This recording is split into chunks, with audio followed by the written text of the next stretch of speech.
Netcasts you love. From people you trust.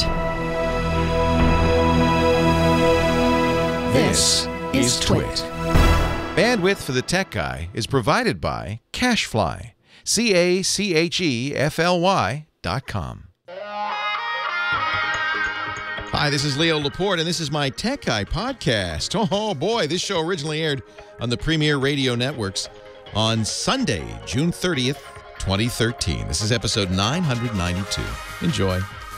The Tech Guy podcast is brought to you by LegalZoom.com. LegalZoom is not a law firm. It provides self-help services at your direction, like affordable business and personal documents you can trust.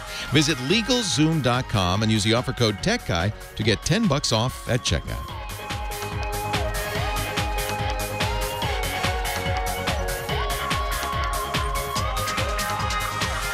Well, hey, how are you today? Leo Laporte here, the Tech Guy. And it's time to talk computers and the internet and cell phones and digital MP3 doodads, home theater, all that jazz. 8888 Ask Leo. That's the number if you want to call in and participate in the conversation. 888-827-5536. Toll free from anywhere in the U.S. Outside the U.S., you could do it too. No problem. Just Skype us up. And because it's a toll-free number that you're Skyping, it won't cost you anything. 888-827-5536. I just read an article. Speaking of MP3s, we don't talk about MP3s much anymore. It's funny. I mean, that changed the music biz, didn't it? Totally changed the music business. But now it's just kind of, yeah, well, whatever. You know, people don't even... Like if you ask people, well, how is that music compressed? I don't know. Well, is it AAC or MP3? What are you, a nerd? I don't know. How do you listen to it? Well, on my thing, my phone, you know. What are you, a nerd? Yes, I am a nerd. I'm very curious. AAC or MP3? Is it MP3 Pro? Or which Fraunhofer codec are you using? I don't know. So there's still... I think what's happened with technology is it's become so ingrained. It's so part of our life, we're not even aware of it anymore. It's just there. But there's still a group, and you know, if you're in this group, I don't hold it against you. But there's still a group who is threatened by this, who thinks technology is, you know, going to hurt us somehow. It's bad for us. And I just read an article about the kids today. They're getting high on MP3s. Did you see this article? They're getting high on MP3s. There's apparently... Oh, if only it were so. That would be a safe, clean, enjoyable high. I enjoy music, but I don't know if I'm getting high on MP3s. Apparently, this goes around every few years. This is the funny thing. I remember Kim Commando writing about this in USA Today like 2 or 3 years ago. Kids are getting high on MP3s. And apparently some television news operation, local news operation, picked this up and said, kids today are getting high on MP3s. Can I tell you that it's not possible and it's not happening, and it's just, it happens every time. They call it, sociologists and psychologists who study this, call it moral panic. It's not a very good name for what it is. Moral panic. Whenever there's a new technology, it's scary, right? It's scary. Things changing is scary. I understand that. You know, I happen to be of a strange persuasion that kind of embraces and enjoys change. And I think that's one of the things that makes you a good geek, a good nerd, is you like things to change. When's the next iPhone? Oh, I can't wait. When's the next Windows 8.1? I can't wait. Oh, I got to download it even if it's not ready. I don't...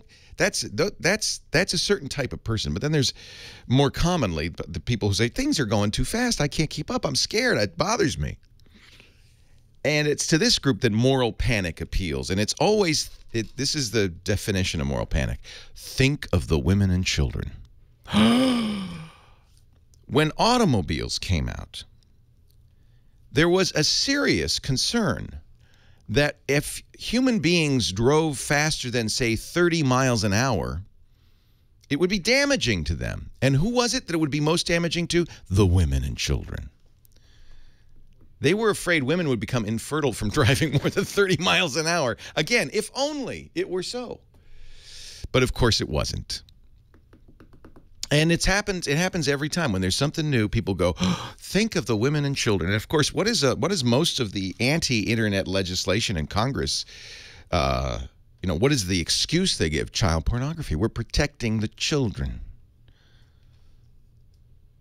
The fear, the moral panic is really, and it's just hard to express it without this, think of the women and children. But really, it's like, things are going so fast, I'm a little scared. I don't understand it. I'm going to be left behind. I'm getting old. I'm going to die. That's really what it is.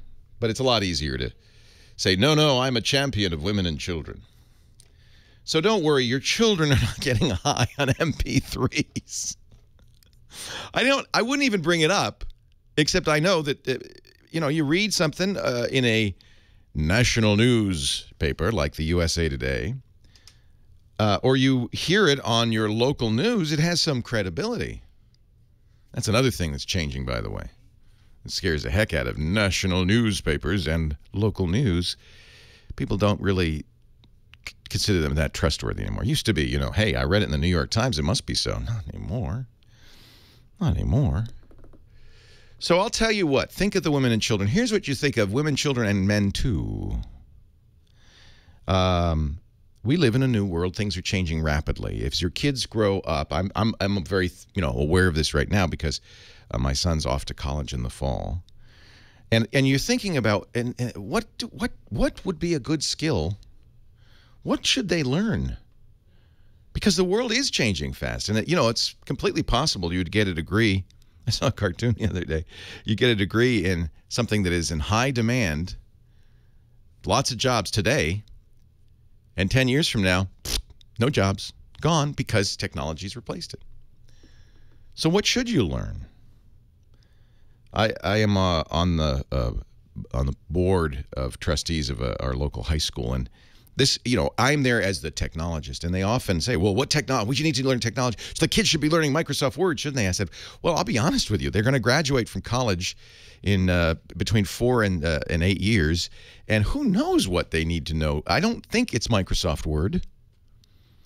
I think you spend a year teaching them typing and Microsoft Word, you might well be wasting your time. What might be better to teach them important, useful skills that will not become obsolete? Things like figuring out who's trustworthy and who's not, how to read stuff on the internet and not believe it, how to use your brain and assess these claims. So when you read an article or see a TV story that says kids are getting high by listening to particularly formed MP3s, that you might use your critical mind and think, does that make any sense? Is that possible? Think. Wasn't that IBM's motto for many years? Think! You shouldn't really have to exhort people to do this, but I think you do. And I think if you go to school nowadays, the most valuable thing you can learn is think. When I took Henry to his new college this weekend, the orientation for the University of Colorado at Boulder, we went to the library, and they had they had a great historic artifact in this library. It was really wonderful. And I pointed to it. I said, Henry, what do you think that is? He said, I have no idea. What is that? I said, well, it's made out of wood. It had all these little drawers in it. I said, Henry, until recently, if you wanted to find a book in the library, you'd go to this thing. It was called a card catalog. And you'd pull out a drawer, and you'd flip through the cards till you found the book, and it would have a numeric location on where the book was. And you'd go into the stacks of the library, and you'd go and you'd search and you'd track down that book. He said, wow. That seems pretty primitive. Didn't they have computers in your day? It practically was framed in this library. Look, remember this? We used card catalogs. Now, of course, you sit down at a terminal. You pull it up. In fact, you may not even, frankly, need to go to the library anymore. I mean, all that information is available. So what has changed? I mean, it's sad. I spent a lot of time learning how to use card catalogs. That's not any good anymore. Might have been better to learn how to think, search, find information, vet it. Let's go to the phones. Do you know the Dewey Decimal System? 8888 Ask Leo. Leo Laporte, the tech guy.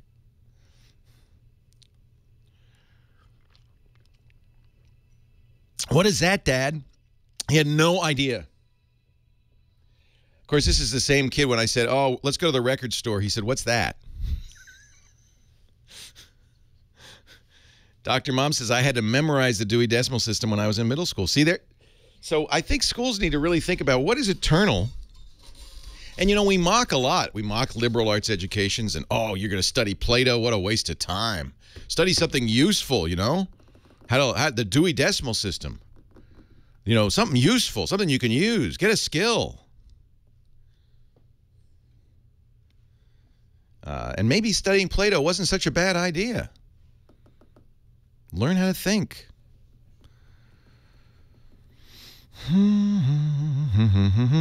Photo assignment. Chris Marquardt coming up. 12:30. Got it.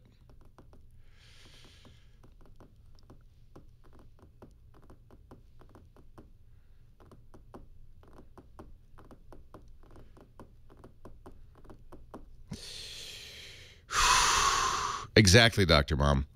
Exactly. You know, he's in the arts and sciences, which is the liberal arts, and they had kids coming in as first years too. They have Leeds Business School there, which is a 4-year business BS program, Bachelor of Science. They have kids coming into the engineering school, and you know, they had all these lectures for the parents. And one of the things is they said, we're very good at getting our kids jobs if they. Well, anyway, and he said it was kind of funny. You know, kids who go to CU get jobs. Well, except, you know, for those arts and sciences kids. But if you go to the engineering or the business school, you're going to get a job. But I'm telling Henry, I said, it's fine. You know, study what you are interested in, learn. Because you know what he wants to be? He says, I want to be like you, Dad. I want to know a little bit about everything. Because I think he wants to do what I do, or be a radio talk show host, something like that. So I said, good. That's called a 4-year liberal arts degree. Be an English major. Actually, I think he wants to be a psych major, which is about as... You know, the good thing about being a psych major is there's a lot of women in the psych major. That may have something to do with it. Jack of all trades, master of none. That's me. No, Janice Good, I don't think Henry knows Dr. Kiki. Abby does, and Abby's interested in neuroscience and biology. Oh, aren't you sweet? Thank you. I would. Golly, that looks good on a hot day. My God, it's 68.9 degrees in here. I don't know how I'm suffering. We're all wearing shorts, forgetting that we would be coming here where it's winter still.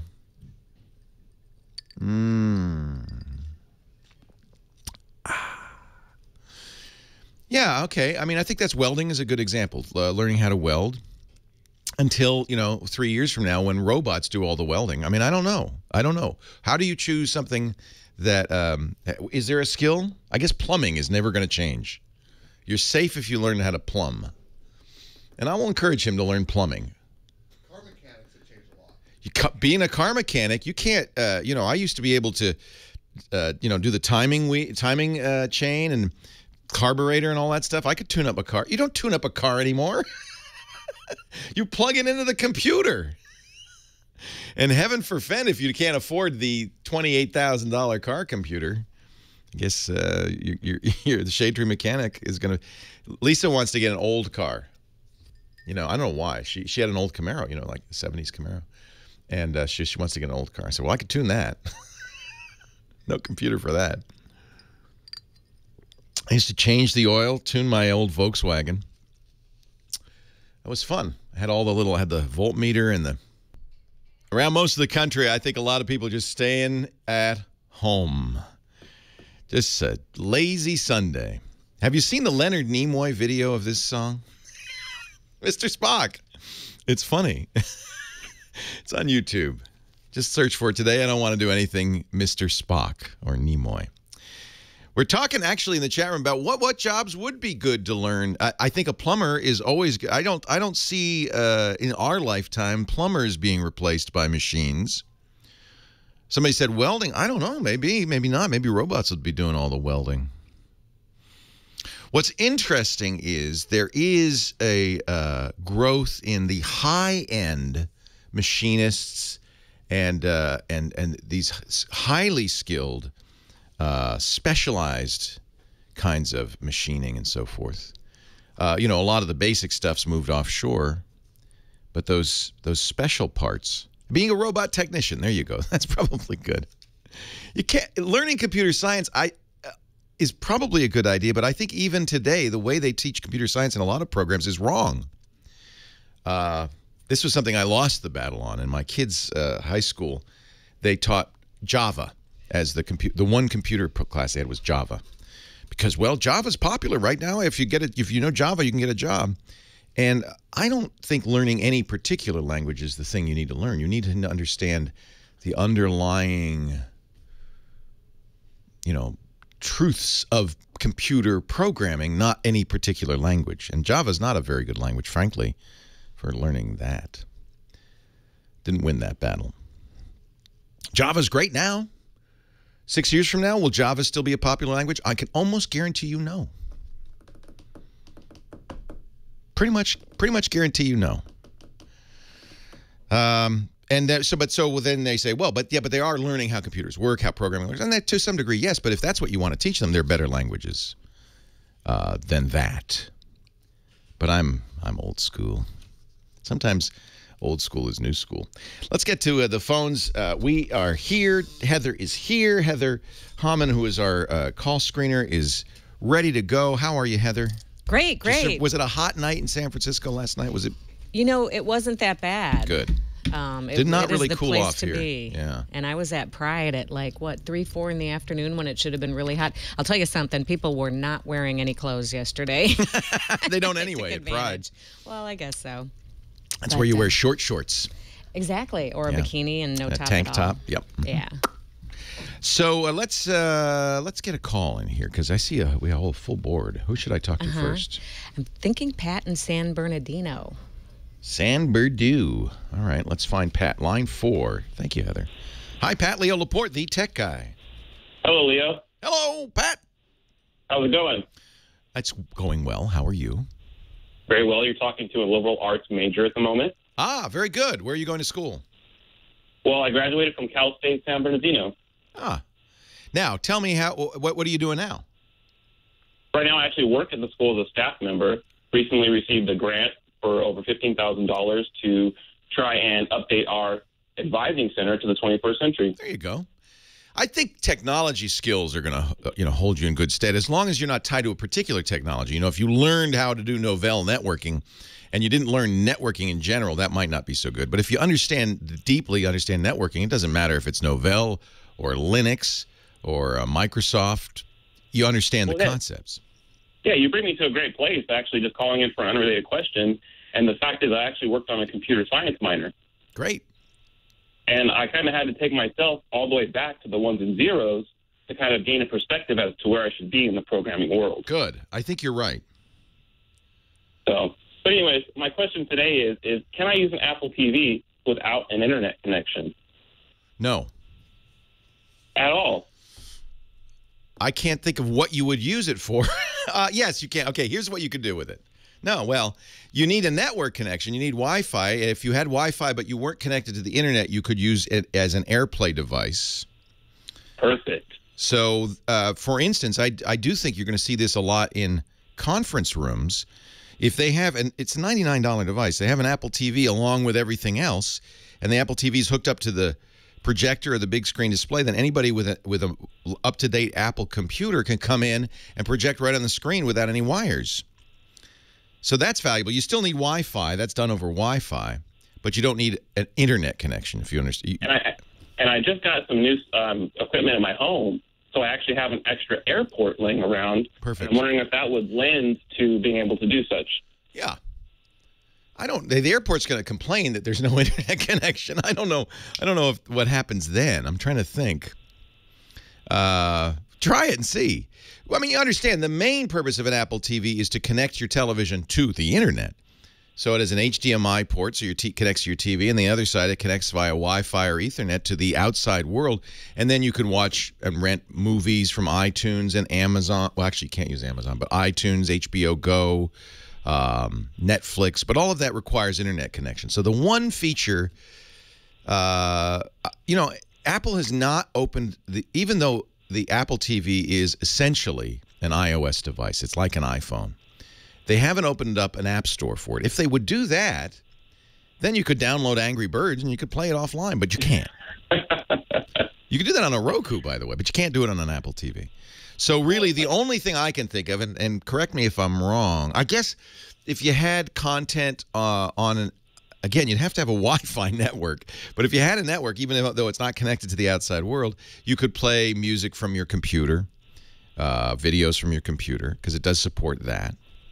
You could absolutely, though, because we are actually in the educational setting to where we have a lot of our content preloaded on, say, to the iPad, right? And we want to be able to walk around the classroom and present our material. That's perfect.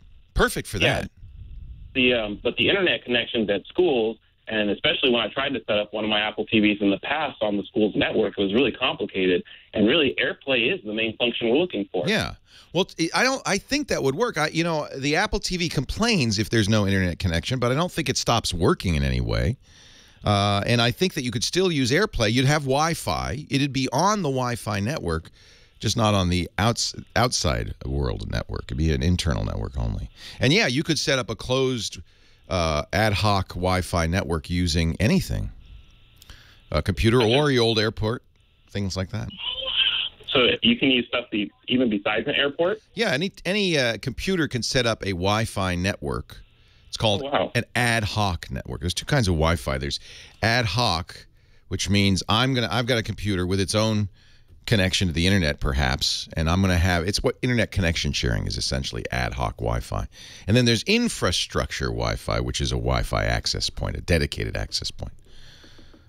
You can also do it with a local area network, but again, you know, I have to try it. That's a really interesting question. I know when my network's down, my Apple TV complains, but it doesn't stop working. Doesn't stop working. I wish, but I don't know if it's going to happen. I wish Apple would open an app store for the Apple TV. Treat it like a computer that you could buy apps for. It's really up to Apple at this point to add features. They just added, there's an update, they just added Crackle and Crispy Roll, Crunchy Roll or something, and HBO Go. But it's up to Apple to do it. Leo Laporte, the tech guy.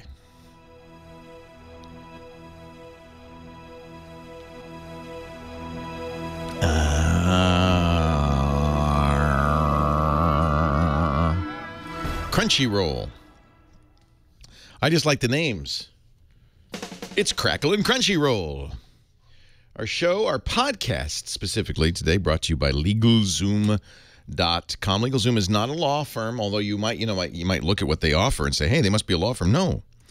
It turns out that a lot of the legal work that you need to do in the real world doesn't need a law firm. It just needs paperwork.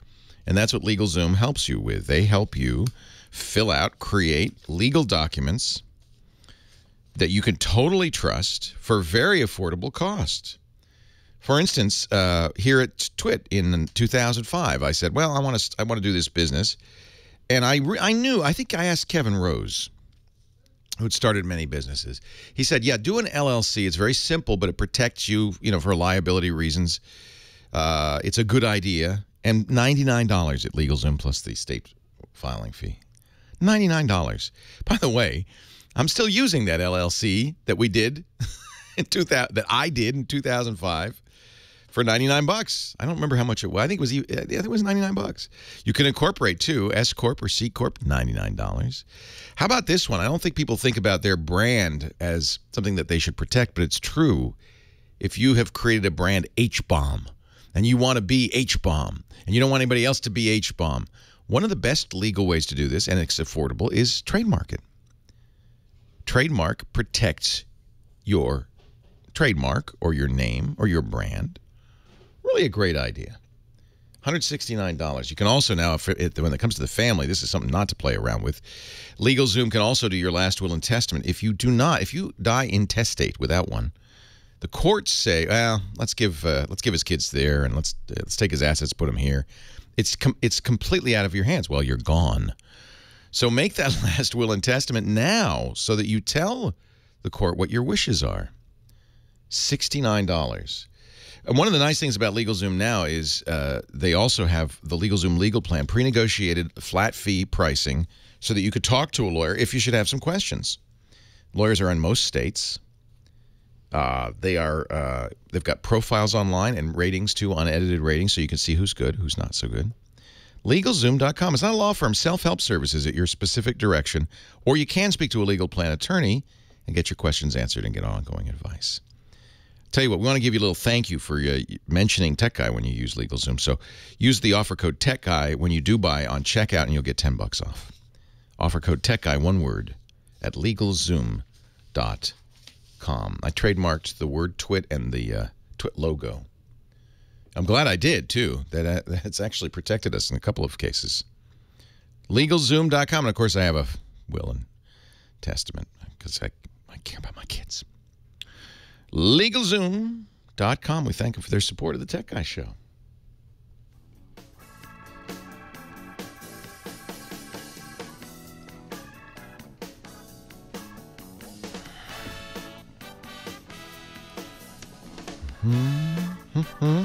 Bop, bop, bop, bop.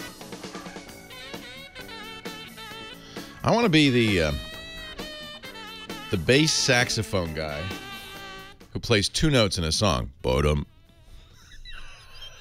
That's the job I want. You know, there's a guy who goes, bottom. I can do that.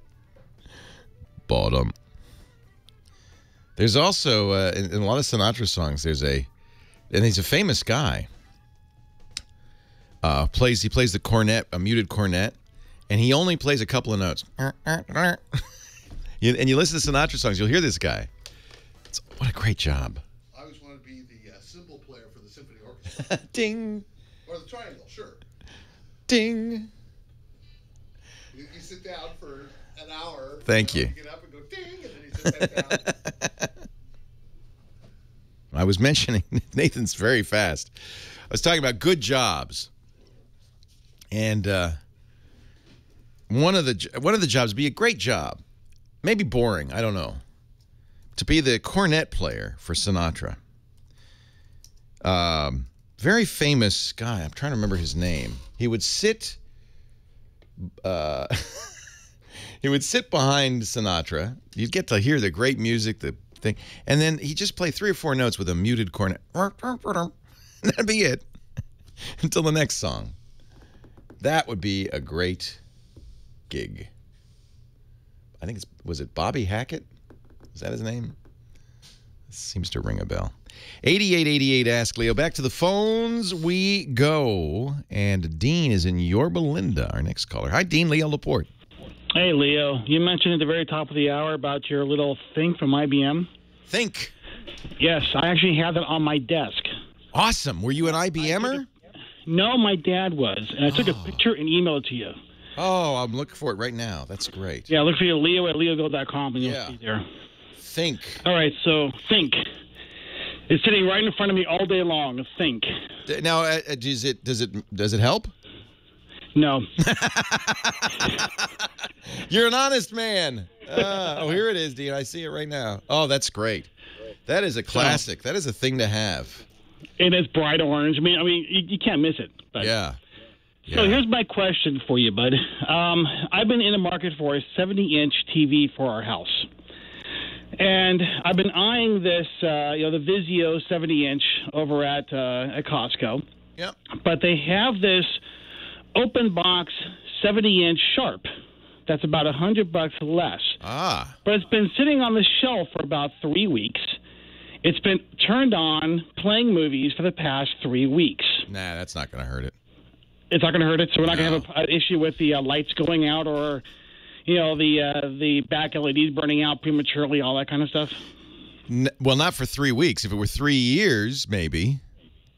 But if it's just been there for 3 weeks, I think you're fine. They're fine. Okay. And the Sharp is better than the Vizio, which, I mean, in general. Although Vizio, I like Vizios. In fact, I have 2 Vizios in my house because when I, for the guest room, that kind of thing, I don't want to spend a lot of money. And I think they're very good. How much was the 70-inch? This 70-inch right now, they have it for $1,530. Wow. And it's actually the Sharp 70-inch with the 3D. Now, we're probably not going to use the 3D. It's a gimmick. No, but that's good. That means that's the higher-end it's Sharp. The high-end. Yeah. Yeah, then they're selling the Vizio for, I think it's $1,699. Huh. Yeah, I mean, you're going to get, they warranty it as if it's new, right? Yeah, I guess it's a 2-year warranty. I could also get the additional warranty, all that kind of stuff, yeah. No, I wouldn't hesitate. The Sharp is a better TV than the Vizio. And it's $100 less. Open box isn't a bad thing. What happens is the state law doesn't allow them to sell it as new once it's been opened. So somebody buys it, gets it home, and they say, oh, shoot, it's too big. It won't fit in the cupboard or whatever. Bring it back. Now, what you hope is they didn't buy it, take it home, and it's got a distinct green cast to it. And they said, well, we don't want this. But generally, a store is not going to resell that. And you're looking at it, you can see it looks good. The state, it used to be, until recently, in fact, the computer companies would, for instance, would take a computer back after it had been sold, rebox it as sold as new. And they were told you can't do that anymore. So that's why every big company like Dell and Apple has a refurbished outlet store. These aren't really refurbished. They're just sold, returned immediately. Same thing with that. That may be a demo unit. That is something to be aware of, is, find out, especially at a big box store or an electronics TV store, find out if it's the late model, the current model Sharp. If it's the current model, I wouldn't worry about it. If it's last year's model, it might have been on that shelf running a TV show since last year. That's a long time. But if it was sold and returned, that's awesome. That's the way to go. You're going to get a great deal, full manufacturer warranty. I generally say when you're going to do that, when you're going to buy a refurb, get it from the original manufacturer. But you can't do that because Vizio doesn't sell direct, Sharp doesn't sell direct. But if it's a computer, get it from Dell if it's a Dell. Get it from Apple if it's an Apple. Don't get it from Fry's. You know what I'm saying? Fry's has another matter entirely. I love Fry's, and I'm not knocking Fry's, but you have to understand what you're getting at Fry's.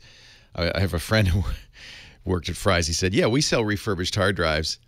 They're broken. We take them apart. We try to fix them and resell them. Technically, that's refurbished, but that's not what I'm talking about. You want one that was returned and it just can't be sold as new. Fry's is fun. I love Fry's. It's a geek wonderland, but I'm not sure. I would be a little careful about refurbs that are not sold by the manufacturer. That's a different matter. Ed in Marina Del Rey, Leo Laporte, the tech guy. Hi, Ed. Hey, Leo Laporte. How are you doing today? I am well. How are you?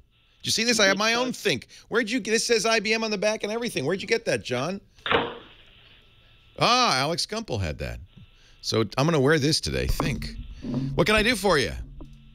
Yeah, I'm just calling a longtime fan. I used to watch you back when you were on cable. I forgot the name of the show. Tech TV, the screensavers, and call for help. Yeah. Yes, thank you for getting me into the computers. Because of your show, I love technology. I'm a geek at heart, but I'm having a problem, and I want to give you an expert opinion. What happens with my laptop recently? My screen has been partitioned into 3 sections. So as the start menu would usually be on the left-hand side, and let's say if the start menu is section 1, it's moved all the way to where the time is, and that's now where the start menu is. And the time is in the place to where the start button on the left-hand corner of the screen is. They flip-flopped, huh? They traded places. Yeah, and basically, yeah, but it's divided. Now, you know that in Windows you can drag that taskbar around. I think this happens sometimes, and people don't realize they accidentally dragged it. No. This is the actual screen, because even when the screen is loading, prior to Windows actually the desktop's loading, the Windows logo itself is shifted. I got it. Okay. You know what I mean? Yeah. And I'm thinking that I don't know if it's a hardware, a driver, or a virus, or what. So it's before Windows loads when you're still on the. How about when it first boots up and you see the computer company logo, the Dell or whatever, or you see the. Well, is that shifted over then? No, see, the Asus logo, when I first turn on the computer, it's in the center of the screen. That's normal, and it doesn't shift over till Windows loads. Correct. Okay, so you want to make sure you're using. So you have the wrong driver settings. So when it shifts over like that, it means you're at an inappropriate refresh rate. That's easy to fix. So here's what you want to try. What this should work, by the way. Next time, instead of booting into Windows, hold down the Shift key. In some computers, it's the F8 key. And get into safe mode, the safe mode boot. Now, that's going to boot you up with basic drivers, including a basic graphics driver, the VGA driver. Nobody wants to ever run in this because it's 640 across by 480 top to bottom. It's very low resolution. I think it's even like 256 colors. It looks horrible. However, if that loads and everything's normal, now we know what's wrong. You either have the incorrect driver or you have a driver that's set inappropriately for the monitor that you have. So what I would do at that point is, if you don't figure out what video card that Asus is using, download the newest driver for that, install it, then reboot in normal mode. So do this all in safe mode. If it looks okay in safe mode, you're fine. It's just software. Leo Laporte, the tech guy.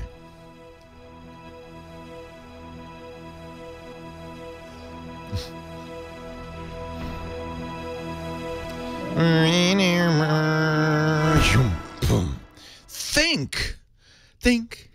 This is great. So Gumpel has this? Wow. Didn't somebody in his family work for IBM? No? Grandfather worked for CBS, I know.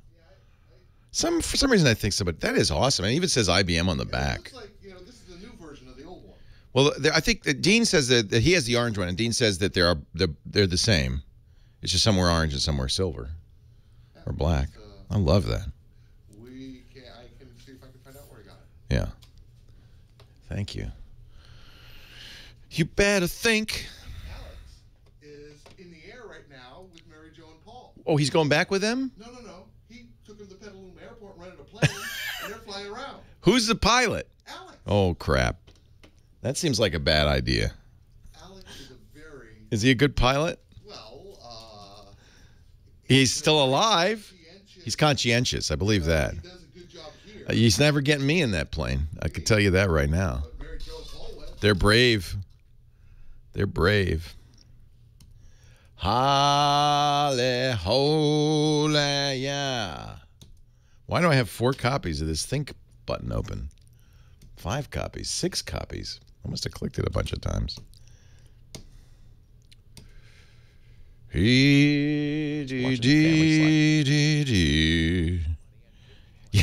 he must be a good pilot. He hasn't crashed yet. He was very diligently going over the maximum weight per temperature. Oh yeah, because when it gets hot, you don't have as much lift. Calculations yesterday and double checking them. So. Oh, good. He was. See, again, that doesn't inspire confidence because it means if you made an arithmetical error, I multiplied instead of divided, you die. So to me, that does not inspire confidence that he was double checking the figures. Would you rather? No, he should. I just would rather not go up in the plane at all. Well, you go up straight. I'll go on a plane with a trained professional, not Alex Gumpel. There was an article about Jolie in the Bloomberg Business Week. This I got to see. What were they saying about Jolie? She works for a competitor. Maybe not anymore. Why Americans eat fewer hot dogs.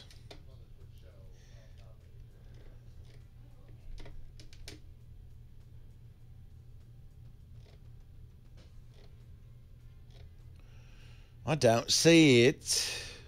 Gay wedding boom?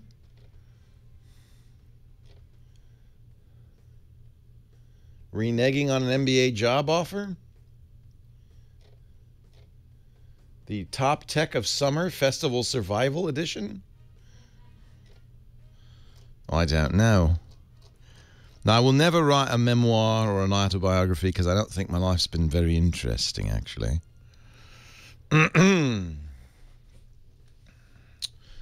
So, there. I'm not exactly Paul Revere or Steve Jobs. Why did Origin sign me out? I need to go to Springfield. Leo Laporte, the tech guy. Did your Instagram feed get taken over with fruit yesterday? No, me neither. I didn't see it. But apparently Instagram says that a spammer who's selling a all-fruit diet took over a bunch of people's accounts, including some pretty well-known tech journalists like my friend Om Malik, and jammed their Instagram with pictures of fruit. Instagram quickly acted to delete the photos before anybody was offended by the pictures of naked fruit, and reinstated people's accounts. I think what they did is they reset their passwords. You know, we can laugh, we can mock that. Big deal, right? And they fixed it and everything. But you got to ask a question. How did this fruit spammer get into all these people's accounts? Makes me think Instagram security might leave a little bit to be desired. There's more to this than meets the eye. My Twitter account was hacked some years ago, as was President Obama's and a number of other famous people, not me, but my account was hacked. And it turned out that the offense, the way people got in was one of the administrators, a person who worked at Twitter, had the worst password ever. On the order of monkey123. I mean, it was really a bad password, which bad guys just guessed. And then having gotten into her account as an administrator, they took over a bunch of other accounts. Now, Twitter has since fixed that gaping hole. But I have to think there's something like that going on Instagram. There's so many ways to attack. I got to tell you, this is so important. And I know you're not doing this, so I'm going to tell you. I'm going to nag you like your mom. Do not use the same password for more than one site. It's easy, I know. It's tempting, I know. Because then you only have to remember one password.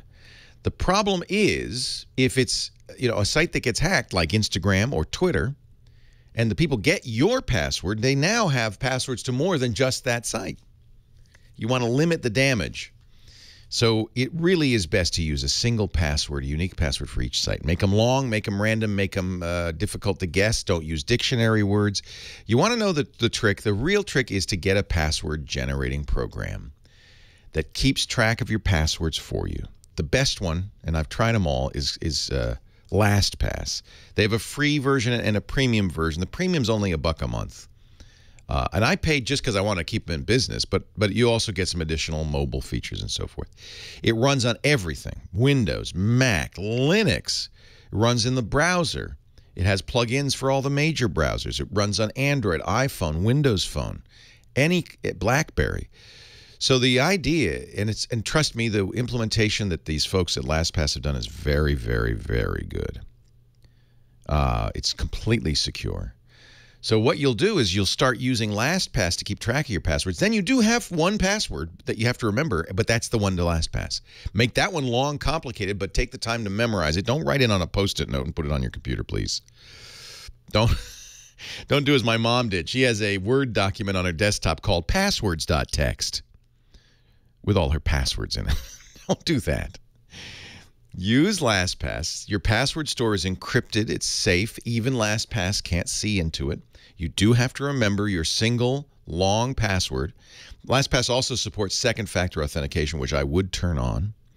That means even if people got your password, they'd have to get your cell phone too to get into your LastPass account. Now, you can trust LastPass. I put my passport, my driver's license, my social security numbers, anything I want to keep secure in there.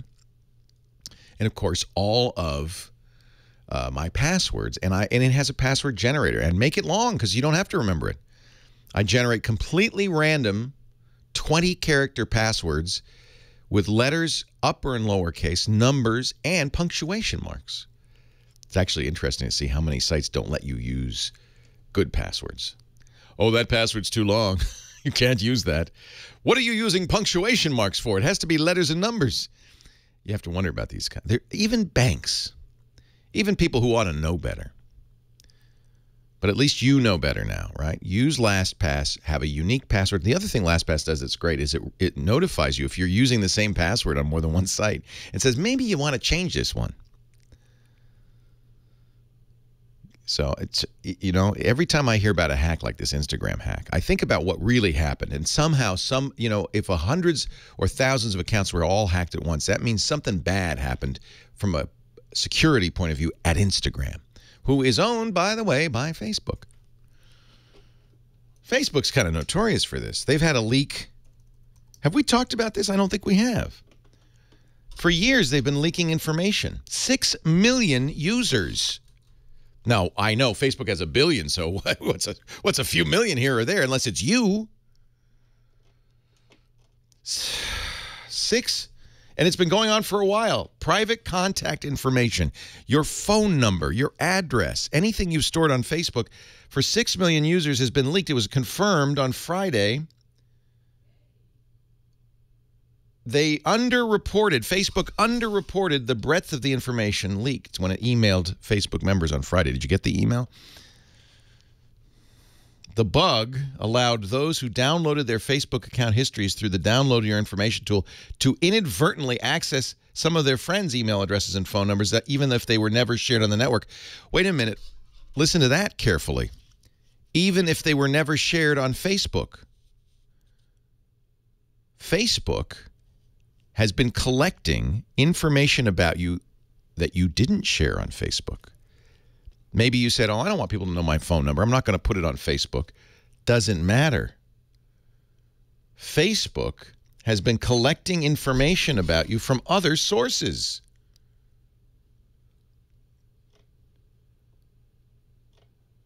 And if you weren't a Facebook member, but your information was still revealed by Facebook, they didn't even contact you. Facebook said on Friday, well, we mine off-site, that is not Facebook data, in an effort to better create friend suggestions for the user. Any Facebook user can have a shadow profile that will have both unsurprising information, things that you've given Facebook, like your likes, your relationship status, along with information you never told Facebook, like a second or third email address, a phone number, even if you never told Facebook. And that information can be downloaded by others, even if you never told Facebook. Oops. 6 million people, at least, have had this information revealed. I'm using Facebook less and less, and I have to say, if I didn't have to use it, because I do, so that I can talk to you and answer questions about it and keep up on what's going, I wouldn't be there. I wouldn't be there. I just think Facebook is terrible. Terrible. It's wonderful because you can keep track of friends and family and catch up with high school, classmates and stuff. And so it's good. I understand why people use Facebook. But Facebook is a terrible steward of your private information. Do not trust them. They have been collecting other information about you that you never revealed to them. And then, whoops, accidentally given it to other people. Whoops. And it's not the first time this kind of thing's happened. This company does it again and again. Facebook's policy, it's very clear. Screw up, then apologize later. I really have to say, it makes you want to just get offline. Don't, because there's a huge value to it. But be really careful about what you put on there. And anybody who says, yeah, I know, I put stuff on Facebook, though, because it's private. Anything you put on the internet can be exposed. It can be exposed, and it will be often because of stupidity on the part of these companies. Maybe not even stupidity. Greed, perhaps? Maybe they know what they're doing. Leo Laporte, the tech guy. More to come right after this.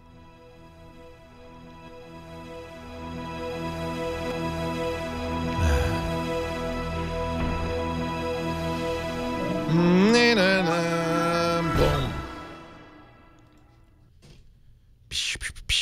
In business, we rely on sending and. Huh? Are you ready for lunch? Oh, I'm ready for lunch. Yeah. It's funny. I don't feel as hungry when it's hot.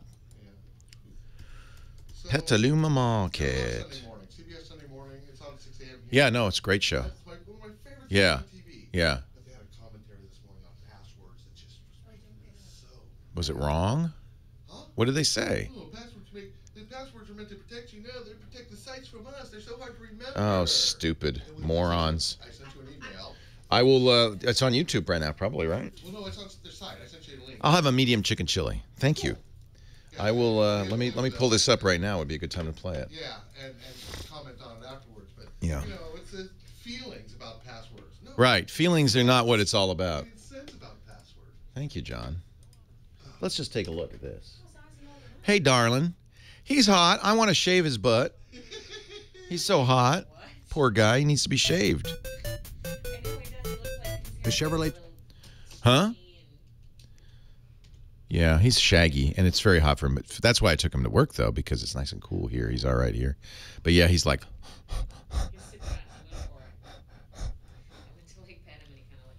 I know. Poor little guy. Poor little guy. Yeah, can I get one of those parfaits? You may. Ew, those are good, aren't they? They're so pretty. They're pretty. Were you done with Ed? He called back and said he didn't think he got done, the partition screen. Yeah, I was done with him. I couldn't even understand him. Sorry. I told him what to do. I don't think he understood me. Beatnik. Yes!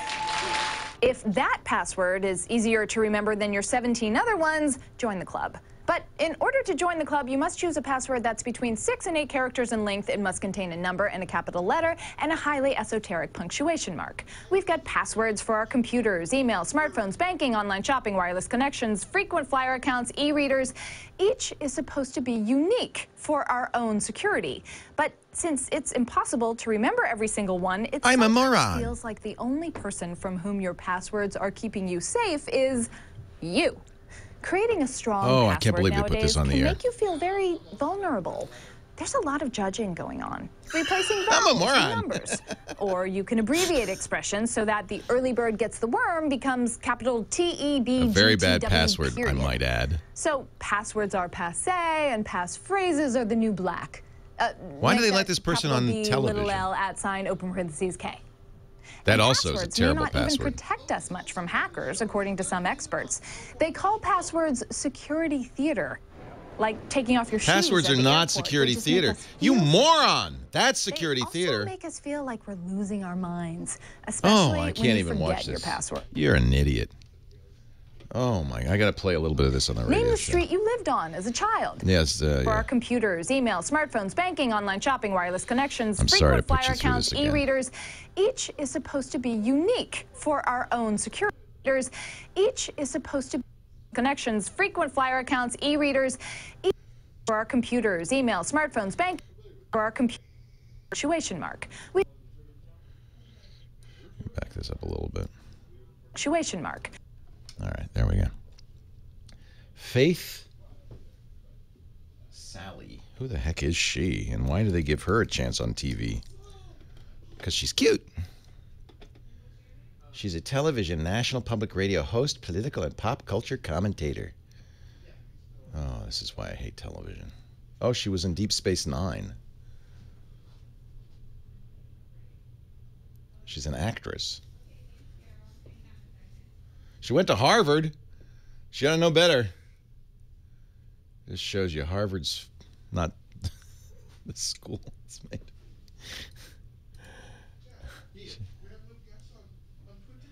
We don't need anybody on Twitter. I'm just going to rant for 2 hours. Matthew Ingram, excellent. I have Father Robert in the wings. Okay. I have emailed like 20. Nobody's responding, huh? Well, there was some. What about Dvorak? And Dvorak is not responding. I've not been able to get. I'll email him real quick. For some reason, he responds to me.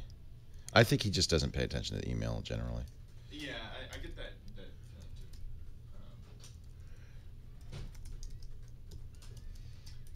Is anyone like? Let's just run through who have contacted and booked for future dates. So they're like I can't contact them today. Is Right. Scott Johnson, Will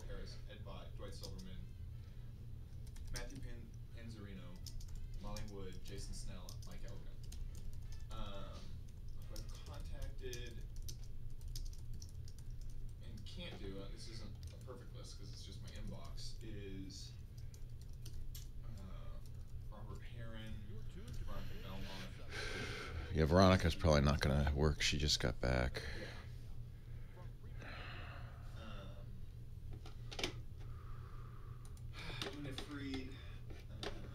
Did you try Joire, Miriam? The Engadget woman I gave you? Oh, I did. She has not responded. God, she really wanted to be on.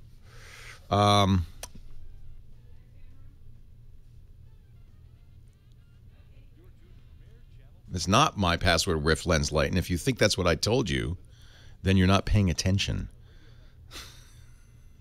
You need a unique password for every site. Every site. And it needs to be long and random and not the ones she suggested, which were terrible passwords. Okay, I just sent a note to John. Let's hope.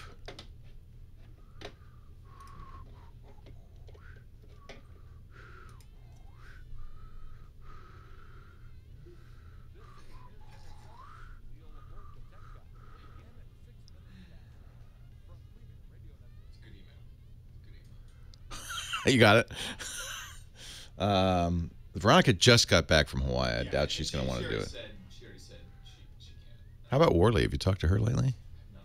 Becky would be great. Yeah, I'll send her. If we can get John and Becky, that would be the best twit in history. Yeah. Jenny is not doing that kind of stuff anymore. No, she's not. She's like in Africa right now. Yeah. Baratunde? Bilton? Million? Million I did, he can't. Okay. Bilton I have not contacted. They're long shots because they're always, hard to get, but just, you never know.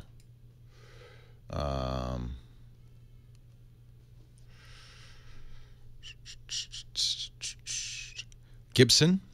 I did and he can't. Can't. I have not heard back from Paul. Mary Jo can't. No, both Paul and Mary Jo said they couldn't. Okay. Yeah, I talked to them. It's because it's Pride Day, Dr. Mom says. Well, yeah. Everybody's gone to the parade. No, I think it's just summertime. We'll find somebody. Alexia Tsotsis?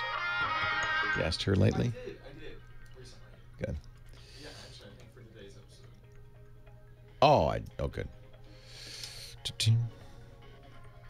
Yeah, it was for this episode.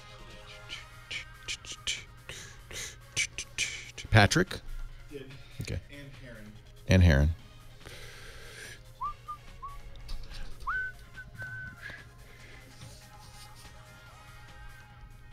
Well, hey, how are you today? Leo Laporte here, the tech guy. And it's time to talk about computers, the internet, home theater, digital photography. In fact, our digital photo expert, Chris Marquardt, will join us at 33 1/3 after the hour to review our assignments.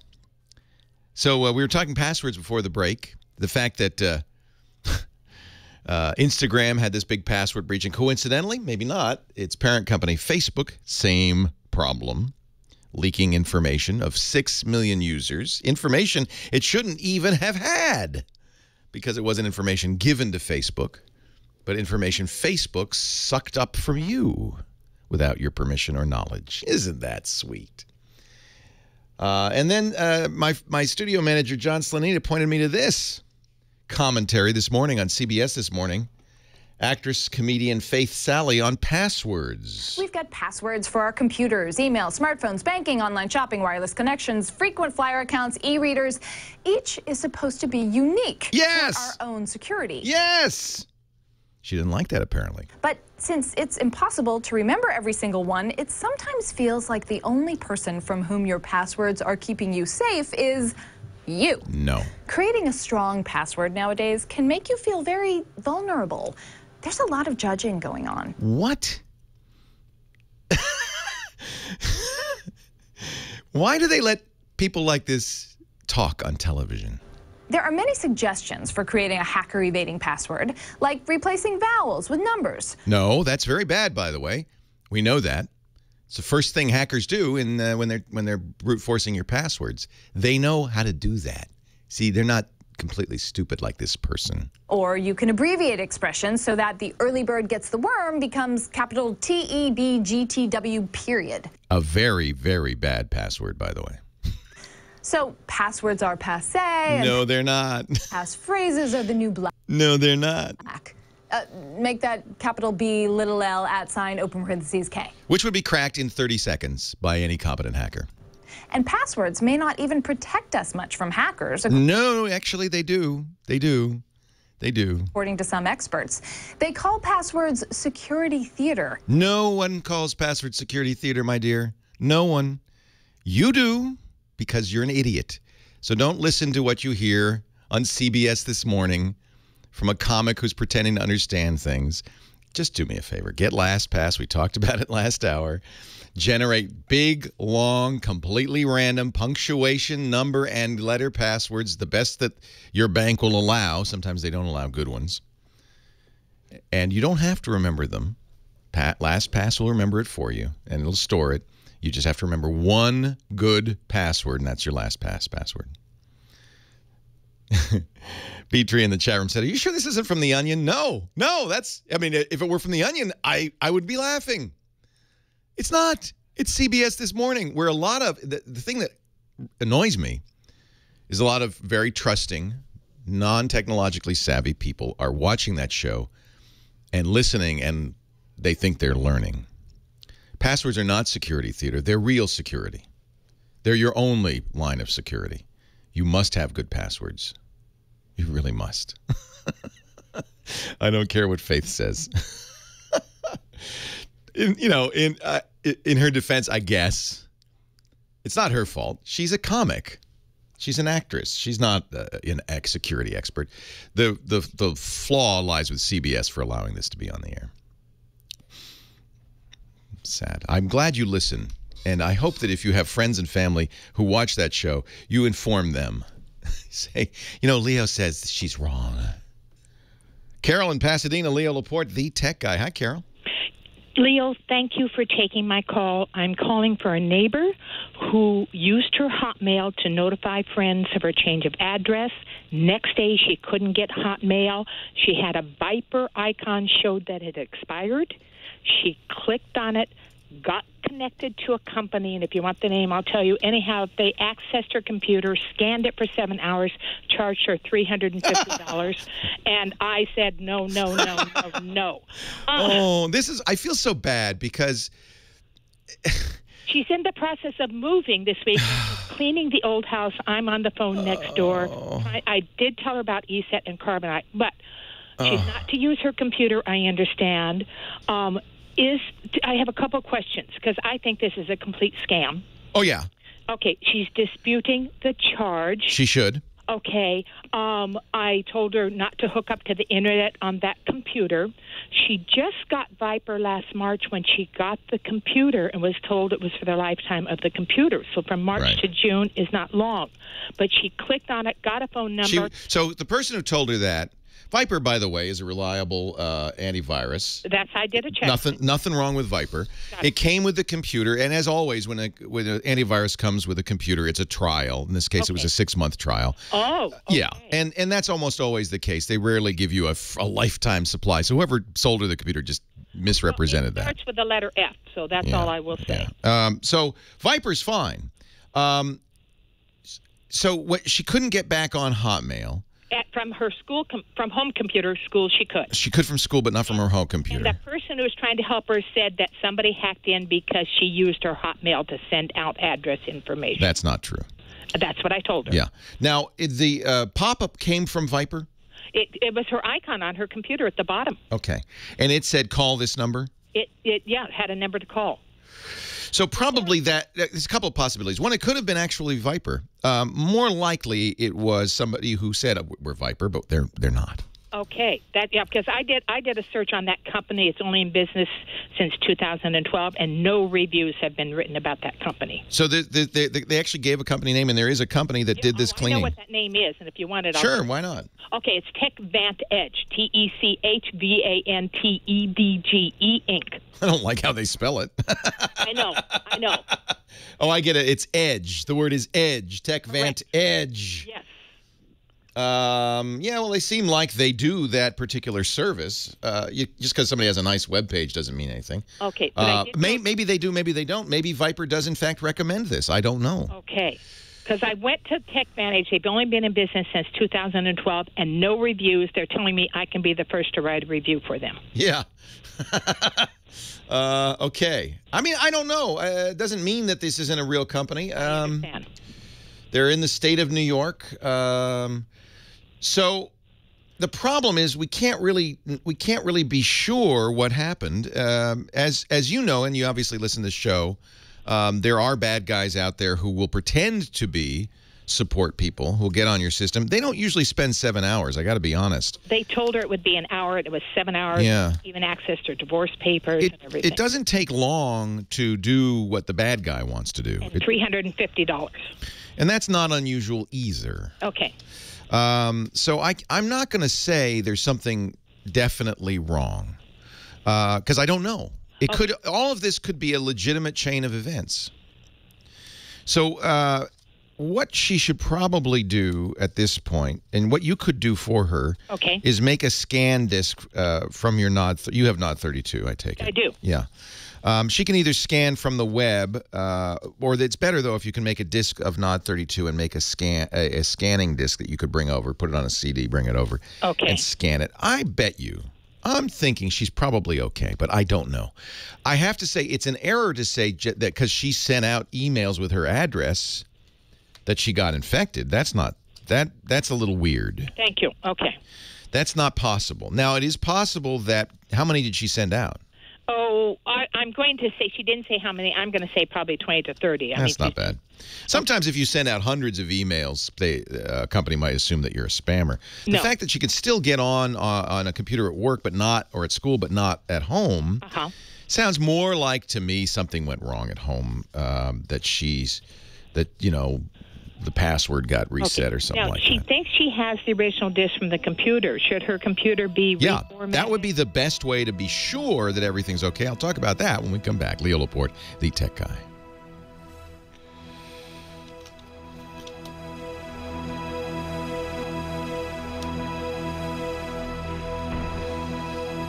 It's hard to say what would happen there. Leo Laporte, the tech guy, 8888 Ask Leo. That's the phone number.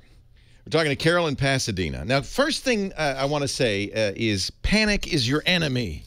So take a deep breath, Carol. I know that your neighbor is moving, so there's some time urgency to this. But what sometimes happens is people freak out and then they do a lot of stuff that they wish they could take back afterwards. Okay. So a deep breath. Nothing bad's going to happen here. You disconnected from the internet, so that's the first thing you do. Once you do that, now you have time to think. Got it. We don't know what happened, and I'll recap for those who are just tuning in. Carol is being very kind to her neighbor, who's in the process of moving. Unfortunately, her neighbor sent out 20 emails yesterday on Hotmail. She has a Hotmail account to friends and family saying, here's my new address. Then afterwards, and I don't know if they're related, but she wasn't able to log back into Hotmail. It does not, sending mail out via Hotmail is not going to compromise you. Hotmail may be compromised. Maybe somebody's guessed her password or, somehow she got compromised. The fact that she can't log in at home, but she can still log in at work means it's probably not the case. Her password's still working. So it's just something went on at her home computer. Maybe the browser remembered the wrong password and is filling it in or something like that. So I'm not too worried about that. Now, here's the next thing that happened that could be a cause for concern. She has an antivirus on her computer called Viper. Came with the computer, V-I-P-R-E, and it popped up. Apparently, somebody claiming to be Viper, let's say that, popped up a number saying, you've got a problem. We want to fix the computer. Call this number. Now, unfortunately, the Tech Advantage number that she called says they're in New York. But thanks to the chat room who did a little research, that company is actually based out of India. Yes. And they are not a New York company. They're an Indian company. And whether they are legitimate or not, there is some cause for concern because legitimate tech support companies in India and China and other places have, we know, freelanced for hackers. So when they're down, they have some downtime, they call people in the States and say, hey, I'm calling from Microsoft. Can I fix your computer? So I'm not, while I don't know anything about this company, and I'm not going to say that they did something bad, we don't know. So here's the prudent thing to do, and you nailed it, and I think you've listened for a while. Yes, I have. She's got her recovery disks. That's really good. Every computer, you need to have your system recovery disks or window install disk for just this occasion. To be safe, she should wipe her computer, use those disks, do the full erase and reinstall. Then she knows she's okay. Back up her data. If she's got data on there, she'll lose it when she does this, so make sure she makes a backup. Backup before she does the erase. Yeah, just data. The data. Got it. Now, that's what I would do before I use that computer again. Okay. Now, when she's got a little more leisure time, just a couple of things she can do. You can call Viper. I would. Okay. And say, this pop-up I got, is this legit? Do you do this? My suspicion is not. Good. So I think your instincts were good on this, Carol, but we don't know. So it wouldn't be imprudent to call Viper.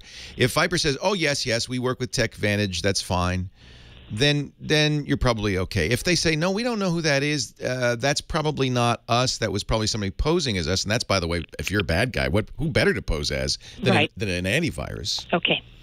Then she should not only stop the charge, but change her credit card number because she's done that already. Oh, good. Doesn't hurt to do that. Okay. Just a pain. You got to get a new credit card, but not a bad thing. She's done that. Yeah. So she's been proactive, and I think you're fine at this point. If she reinstalls Windows, wiping the drive, backing up her data, I think she's fine. Okay, so the disk that she had with it should have the Windows 2, or sometimes they don't have a Windows disk. If it's a recovery disk, so every computer comes either with a disk, nowadays mostly not. Well, okay. Usually what they'll do is give you the chance to make recovery disks. Got it. She's got recovery disks, then that's a good sign. That will wipe off. What a recovery disk is for is to get the computer back to the way it was when it came from the factory so that the representatives from the company can be assured that the problem you're having in the tech support call isn't caused by something you installed. Okay. So what they do in tech support calls is say, okay, we'll run the recovery disk, and then it erases everything. But now at least your computer's in a known state.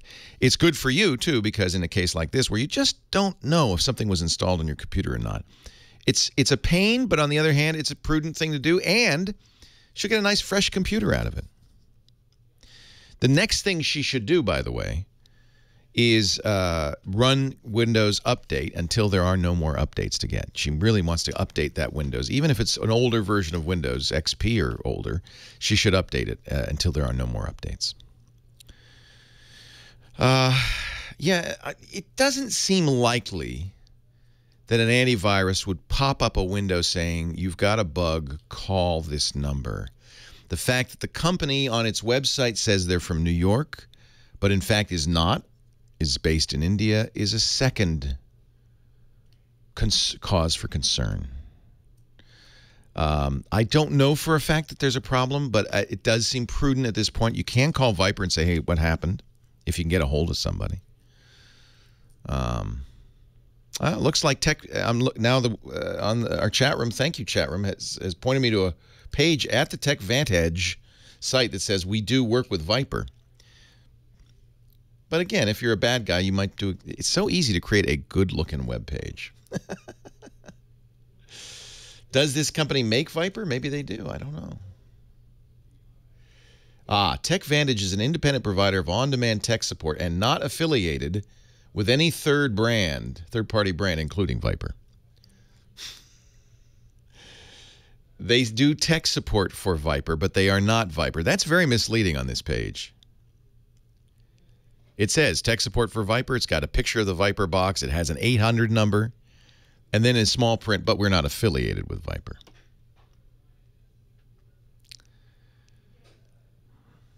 It is an SSL page. It's just unknown. It's just unknown. It may be. A lot of antivirus companies do this, and I'm not crazy about it. They do affiliate relationships where a third party, like, say, this company, sells the antivirus and supports it and then makes a little cut of the money. That's one way that they can get these things on computers. I wouldn't necessarily trust it that TechVantage says we work with Viper. As Dr. Mom in our chat room says, does Viper say they work with TechVantage? That would be a better question. It's not a bad thing to reinstall Windows. People act as if that's the worst thing in the world. It'll take you a little while. She should wait till she moves. She should disconnect the computer now from the internet so that she's not vulnerable. Reinstall Windows. The next issue is what's going on with Hotmail. A reinstall might fix it. By the way, you should know that Microsoft has eliminated Hotmail and has moved everybody who has a Hotmail account over to Outlook.com. But that should happen and transparently, and it'll look different, but it's not going to change your email address or in any way. The chat room is really digging up a lot of stuff here. This is great. The Better Business Bureau gives TechVantage an F. It is not Better Business Bureau accredited. I'm a little nervous. Even though they claim to be in New York, I think this may be a scam.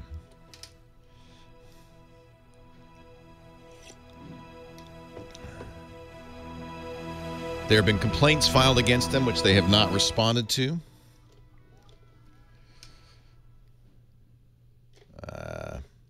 They got an F from their local Better Business Bureau.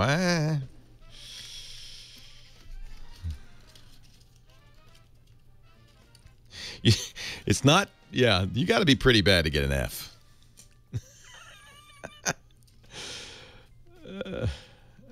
They're a brand new company. They're based in India but pretend to be in New York State. They've got an F from the Better Business Bureau. It may not be a scam, but I certainly wouldn't trust them.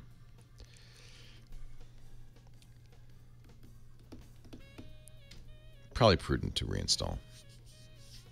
Thank you, chat room. Boy, you did some great detective work on this.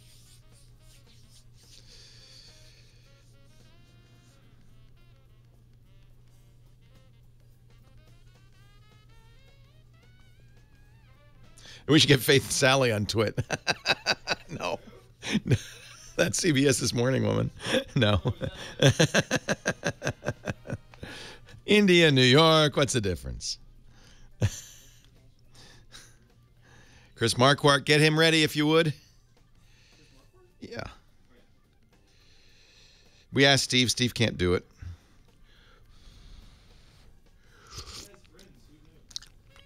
Yeah, I'm surprised. I thought Steve just sat there waiting for us to call him all the time.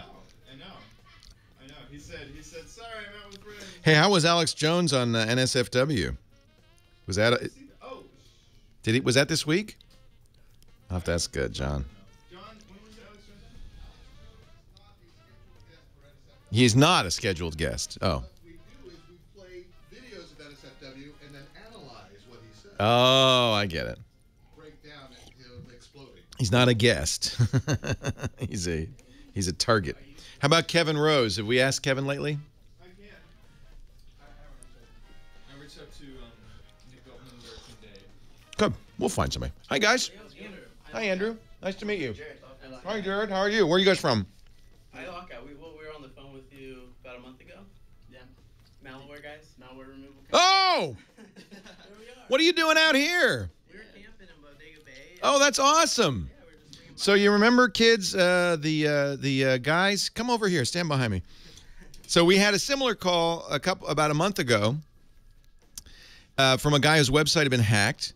And here are the guys. See, they don't look like hackers. Here are the guys. You guys are where? New York State? Where are you located? We're out of Sacramento. Oh, Northern California. That's right. California. This is the guys. What's the name of the company again? iLockout.com. So, see, they look clean cut, honest. Which one are you? You're Andrew? I'm Andrew. So you're the hacker. I am not the hacker. He's the stop the hacker. He's the stop the hacker. That's awesome. We actually are a little more clean cut on a Monday. Yeah, they've been camping. No, you look great. You would trust these guys, right? Yeah. Dr. Mom says Ted Bundy was clean cut too. Well, that's a good point. Good. So your business is good? Yeah. Awesome. Awesome. Actually, launching a new website next week. What's it called? Same thing. Yeah, iLockout, but updated site. So this was the last call. I don't know if you heard it. This woman called. She said my friend is moving. Her computer got she couldn't get on Hotmail, and she got a pop up from the Viper antivirus saying, "You need to be updated. And by the way, you're corrupted. So call this company TechVantage, which is a website that says they're in New York, but they're in fact in India. And they remote accessed her computer and were on it for 7 hours. And they have an F rating. And they have an F rating from the Better Business Bureau. So I'm thinking, we don't know for sure, but... Thinking bait and switch. Yeah. But these guys are cool. iLockout.com. I could tell. I got the vibe. I know my hackers. Hey, it's nice to see you guys. They don't usually come and visit us. Exactly. If they were hackers, they'd run away. We got the invite. Yeah, thank you for coming. I appreciate it. So, thanks for having us. All right. This is the Tech Guy Show. Leo Laporte here. And look who's here. Mr. Chris Marquardt. He is our photo expert, our digital photography guy, host of the Tips from the Top Floor podcast. He leads some great workshops, by the way, if you are interested in photography at Discover the Top Floor. Hi, Chris. Hi, Leo. I don't mind the music, but what happened to Kodachrome? I know. Well, I have to tell Nathan. Kodachrome is Chris's theme. We'll play it next time. I like that. Smiling faces that don't tell the truth. Huh? They don't tell the truth. So let's see here. We have an assignment to review. We had, let me see. We had the green assignment going, and 136 people participated. So we have a lot of participation on that. And yeah, again, as usual, there's a whole lot of great stuff that came in. 6 pages of pictures with all sorts of interpretations of the theme. Green is a good cool stuff, is a good color to yes. to show off, because especially now, June is a green time of year, at least in the northern hemisphere. I thought of this. I mean, yeah, northern hemisphere, everything's green right now, and maybe with the heat wave in the U.S., everything's turning a bit brownish now. Only in California. It's still raining on the East Coast, believe me. So you picked 3 that you thought were representative and had something interesting to talk about. I like this post-it As usual, note. yes. That's post-it note from 80 Kims. 80 KMS says, take a photo. It's a green post-it note. Take a photo of something green. Okay. Then there's the golf greens. There's lots of green grass. Yeah, and I did send an email with the links to the. All right. Well, tell what's the first one? Ones that I chose. The first one is common blue damselfly on green stem above green leaves in front of tiny green aphid, which is a very long title by Bob Benson. Well, he's got everything in it. He's got dragonflies. He's got aphids. He's got green grass. The dragonfly's blue, but it's actually a very nice contrast. You would typically think of the major contrast color for green would be red, because that's on the other side of the color spectrum. In this case, the blue and the green works really well together. And if you look at the picture big enough, you will actually see the small little aphid there, right in front of it. So it's probably about to eat it, I guess. But it's just a very nice nature macro. And those are not that easy to do with animals that are alive. I mean, believe it or not, but lots of the bugs that you see macro pictures of are not that alive anymore. And this is one that I guess he shot straight in the garden somewhere. Yeah, I was very disappointed. I talked to quite a famous insect photographer. It was just amazing stuff. Yeah. And she revealed to me that they were all long extinguished. Otherwise, they move too much.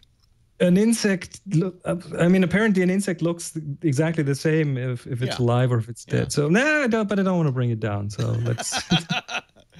All right. Next one is a little bit of sunshine from John McCluskey. Yes. Again, interestingly enough, and I just noticed this right now, is the exact same color combination. We have a green palm tree against the sky. So the sky behind it, obviously, and then the sun shining through the leaves. And it gives those leaves this beautiful translucency. And the sun, I think we talked about this in one of the last ones where we reviewed pictures, is the sun has these rays.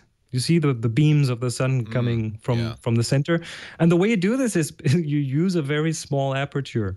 Like if you can change the aperture, use a very high number, which makes a very small hole. And that in turn will make the sun expose those beams. And you can also tell that it's a very small aperture by some of the motion in the leaves, because when you shoot through a very small aperture, it means that the camera will have to expose a bit longer to get the same exposure. Right. And you can see the wind playing with the leaves. So that's kind of a little detail I liked about this. Very nice. Well done, John. Finally, our last picture is from Kiwi. From Rob, Rick Reb. Rick Reb. Rickreb. Rick It's kiwi Reb. fruit. It's kiwi fruit, and when I first looked at it, something was a bit off, and this is why I kind of stuck with it. What Rick did is he put those slices. He sliced up a kiwi and he put it on something that is lit, a lit box, a lit pane of glass or something, and he lit them from underneath, so the light is shining through the kiwis. Yeah, which makes them. Well, you can instantly see it's kiwis, it's slices of kiwi, but they are different than you would expect, but not different enough for you to not recognize them, but different enough for you to do a double take and go, what's wrong here? So it's a nice macro shot as well, and I think this would be a wonderful, perfect shot for, let's say, a website, a recipe website or something where you have kiwis and you put that on there, or even the title for a cookbook, a kiwi cookbook. I would really love that. So yeah, good job. kiwis turn out when they're sliced thin enough to be kind of transparent and pretty. They are. So good job. Good job to you too, Chris Marquardt, our photo guy. ChrisMarquardt.com to find out more.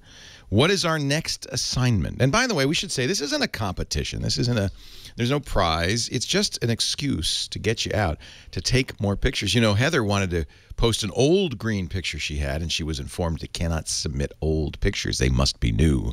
She cried crocodile tears. Yeah. So we're going to get her out, and it can be a camera phone. It doesn't have to be. In fact, you know, it's funny. When I was in Colorado last couple of days, I didn't bring a camera with me, and today's camera phones take really great pictures. They're getting more and more amazing. Yeah. Yeah. So a camera phone's fine. You don't have to be a pro photographer. It's just a chance to get out there, take pictures, enjoy the world, and maybe get a little recognition on the Tech Guy Show. What is our topic for the next competition? The new assignment, and it's going to run for about a month, is heat. Oh, you picked a very good one for fitting today. for California right now. Yeah. So. Heat. All right. So again, it doesn't mean that you have to be literal about this. You just want a picture that can illustrate the concept, the word, the idea, heat. You can submit as many as once a week, and that means you'll have a chance to submit as many as 4 pictures over the next 4 weeks. The way you do this is you have to have a Flickr account. Now, the good news is not only is it free, but the new Flickr, you get a terabyte of photo storage. It really is a great thing. If you have a Yahoo account, you have a Flickr account. Log in. If you don't have one, create one. And then join the Tech Guy group. And that's where you submit the photo. Tag it with the word heat and submit up to one a week. And, somebody in the chat room said I should take a picture of my Slap Ya Mama hot, spicy seasoning. That would be a good one. That would be a good one. Chris, I hope you have a wonderful day, and thank you for joining us, and we'll see you next time for a little photo myth busting. Exactly, next Sunday. All right, ChrisMarquardt.com. He's our photo guy. Leo Laporte, the tech guy. Back to the phones we go. Dan is in Ontario, Canada, our next caller. Hi, Dan. Leo Laporte. Yeah, hey, Leo. I'm wanting to ask about dealing with PDF portfolios. And I'd never heard of a PDF portfolio before until I looked into a course in audio engineering offered at audioinstitute.com. And they... when I was looking at information on it. This is something Adobe does. We'll talk about it. We got to take a break here, so hang on. But right after the break, what is a PDF portfolio? How to use it? Leo Laporte, the tech guy.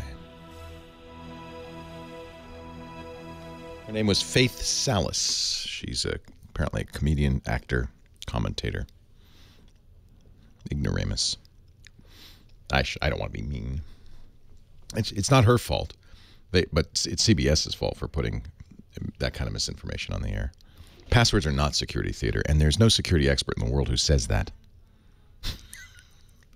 She doesn't understand what security theater means. Taking your shoes off at an airport security line, that's security theater. Saley? Okay. Thank you, Archandra. I don't know her. No, Rusty. That's clearly her commentary. They don't do that. She's not just reading somebody else's words. Those are her words. But she's a comedian, and so she's trying to have ha-ha fun. The problem is people watch that show, and it's a news show, and so they believe what they hear on it. And That's just bad misinformation.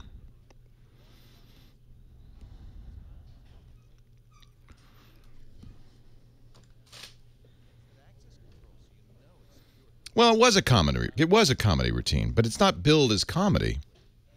Of course it was a comedy routine, but it's not billed as comedy. It's billed as commentary, right?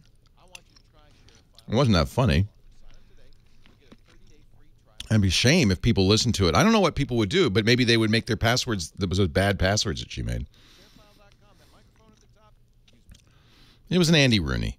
But I guess my job is to remind people that that thing is not what you should be doing for your security, and it is very important that you have secure, unique passwords for every site. That's not optional.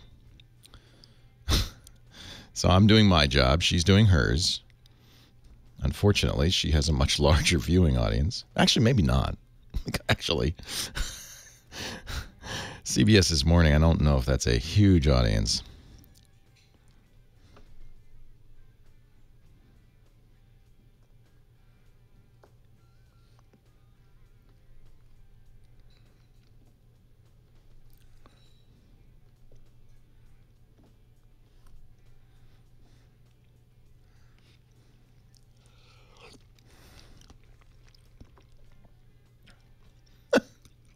Make Abraham Lincoln feel paranoid. Wow.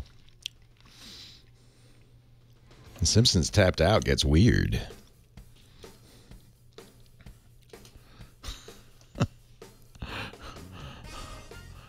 Abe Lincoln is in the he's his log cabin. And he's going to go inside there and act all paranoid. And apparently elect a pope. Or fail to elect a pope. Yeah, there you go. Change your passwords to the names of the 7 dwarfs with vowels changed to numbers. Pogue's okay. Pogue's not exactly a brilliant tech commentator either. I like David, but CBS is pretty soft. CBS This Morning. Speaking of soft, have you seen my Simpsons tapped out? The small Sprawl Mart. Otto the bus driver.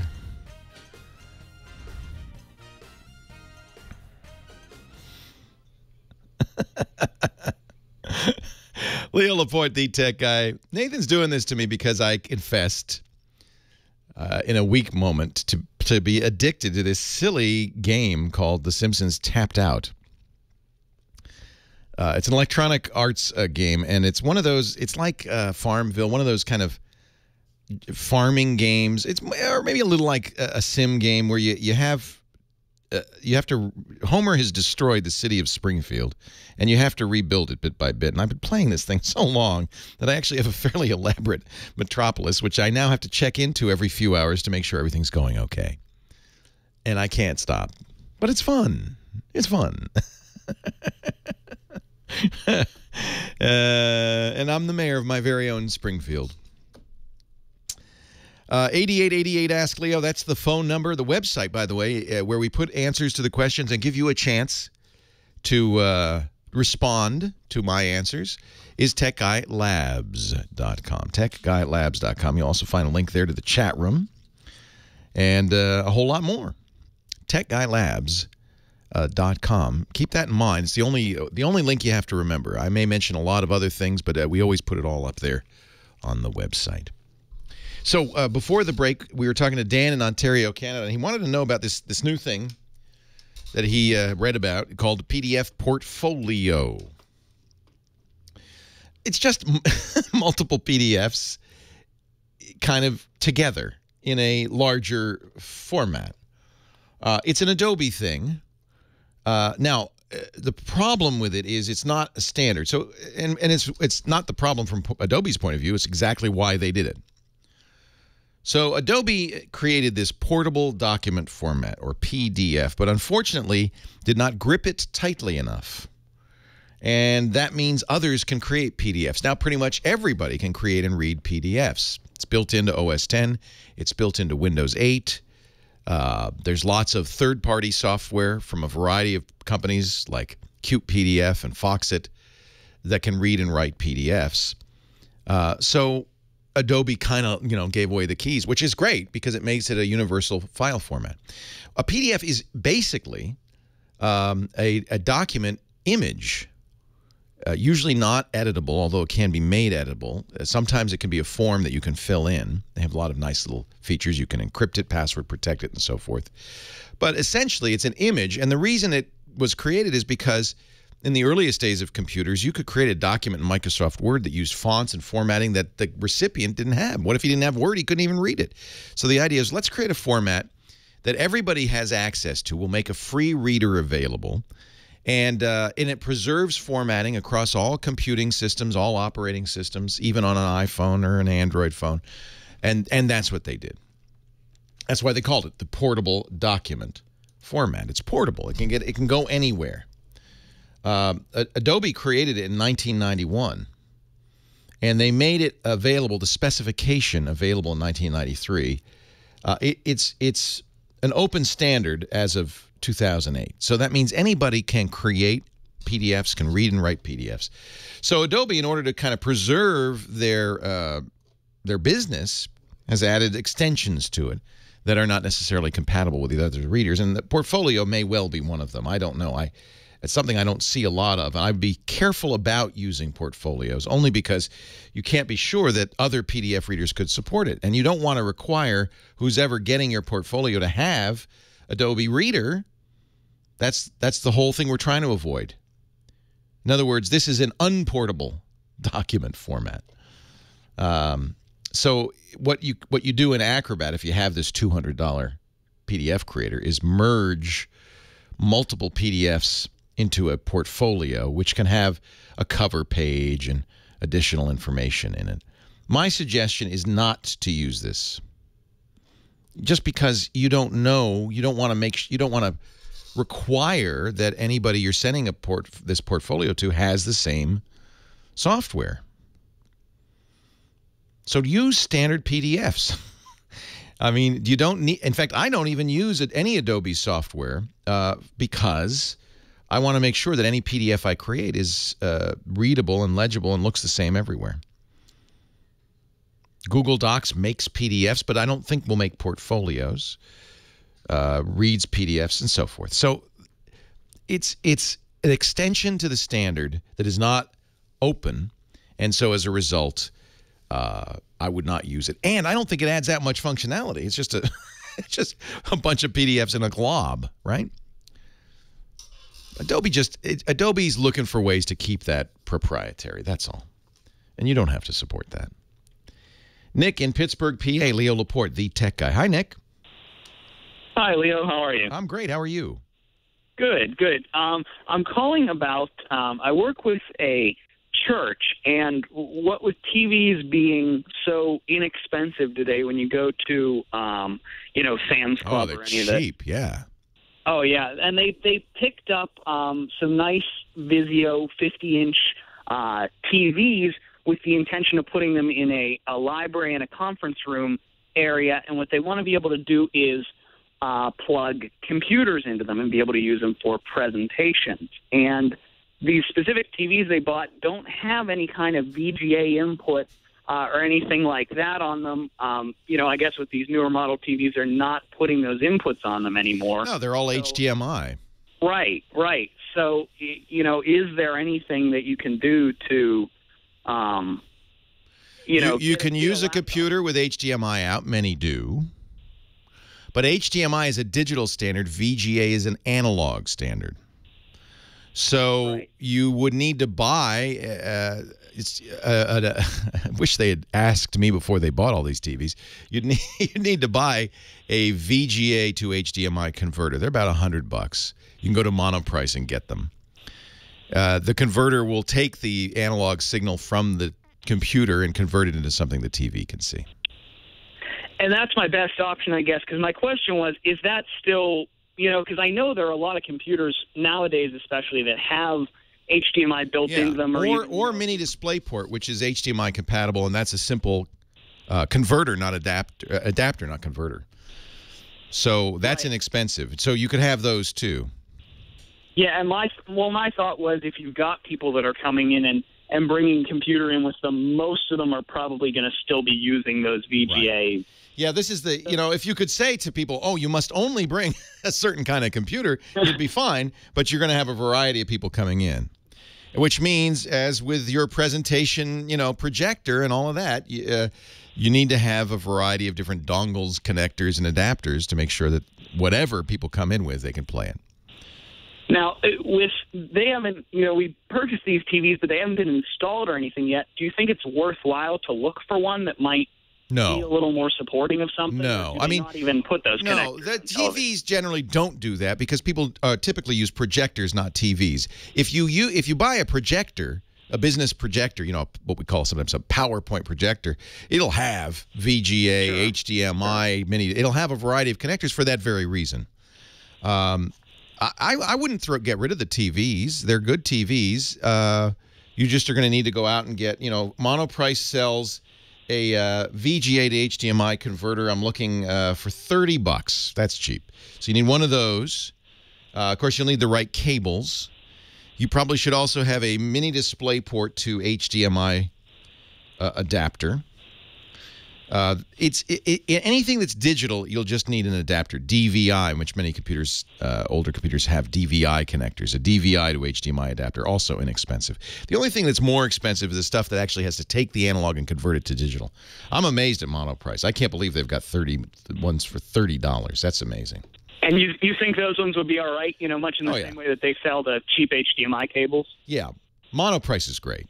I haven't had a problem with anything I've ever bought with Monoprice, from Monoprice. Let me just make sure that it's analog to digital, because there is such a thing as a digital VGA. Yeah, this supports VGA video and left-right analog audio to a single digital HDMI signal. This is exactly what you want. So $30 per TV, and then you might want to get a couple of dongles, which you can move around and so forth. And that will embed the audio to the HDMI then as well. Yeah, isn't that nice? All right, awesome. Sounds like a good solution. All right, thanks a lot. Thanks to Monoprice, I tell you. MONOPRICE, monoprice.com. It's the first place our chat room goes, and I go when I'm looking for cables. They're not a sponsor, by the way. We ought to get them as a sponsor because I send people there all the time. Yeah, I don't think you're going to see new TV. VGA is pretty much going to be gone on televisions. Newer TVs just won't have them. HDMI is pretty much going to be the only input. And there are other oddball things, sometimes USB and stuff like that. But I think that's the way to go. Hey, thanks for the call. Thanks for listening. Hour 3 of the Tech Guy Show coming up on most of these stations. Leo Laporte, the Tech Guy. Stay right here. A good chunk of our studio, John tells me, is built on Monoprice. Never had a problem with Monoprice. Love their stuff. Right? Yeah. Actually, those cheap HDMI dongles die all the time. No. They've never died. I've never had one of those die. It's always been something else. Oh. The 60-cent headphone extension cables that I buy. Those are cheap. About the 60. If you buy 10 of them, 9 of them are going to be good. The 60-cent audio cables, he says 9 out of 10 are good. So, hey, that's a 6-cent tax. All right. I think Monoprice is safe and good. I stopped playing. I played Diablo 3 all the way through on normal, then went to, what do they call it, hell level, and I just gave up on it after a little bit. But it's fun. I love Diablo 3. I played it all the way through. Played BioShock all the way through. That was the last game I played all the way through. I'm waiting. I'm looking forward to Watch Dogs. That's going to be fun. That'll probably be the next game that I'll play.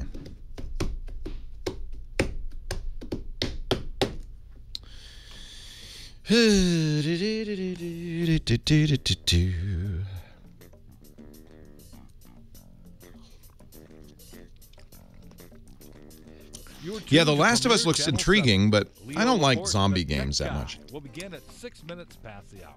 From Premier Radio Network. Is it really good? Huh? Spore? You get spores and you get infected. Is it good? It's really good, but it's a zombie game. Just because it's spores, still is a zombie game. I played Left 4 Dead a few times. I like that. I like bashing things. You're tuned to Premier Channel. What was the one you're in a mall and will begin at Dead 6 Rising. I minutes loved Dead Rising. from Premier Radio Network. Dead Rising was fun because you could pick up anything. You go to the sporting goods store and get an axe. And all right, I'll play The Last of Us. Actually, it's a download on my PS3. I like downloading games. Downloaded games. That's the future. You know, there's this game called Tetris I hear out of Russia that's supposed to be very good. This is Premier Channel 7. Leo Laporte, detective. I know, but I don't like dystopian, scary games. From Premier Radio Networks. I didn't, even Half-Life is too scary for me. I do use Steam, James. Big Steam fan. Love Steam. I already ordered the Xbox One. I'll probably get a PS4 too, but I already ordered the Xbox One. Hunt the Wumpus is my kind of game. I love Hump the Wumpus. Not Hump the Wumpus. That's a different game. That Leisure Suit Wumpus. Yeah, I'm still playing The Simpsons. I'm going to play The Simpsons until I finish Springfield. Heck yes. Until Springfield is done. Becky Worley works for Good Morning America. That's what happened to her. There's some obscure network called ABC, and I don't know who that is. Oh, I'm sure they'll do Microsoft Flight Sim. All right, so I was showing you. I have a fairly elaborate squid port now. It's growing. I'm building the. This is the what is it? The turbine place. Yeah, zombies. I'm sick of zombies. I'm sick of zombie movies. I'm zombied out. No more zombies. Oh, I hate that. Really, Microsoft Flight Sim is dead. Wow, that's sad. That was a classic.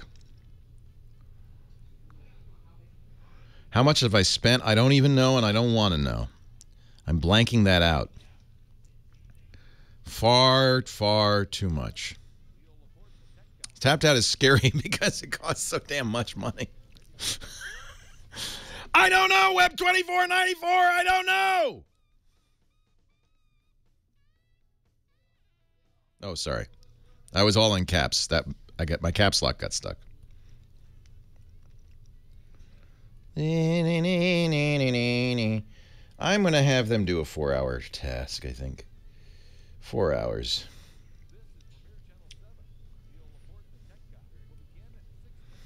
No, it's all my money.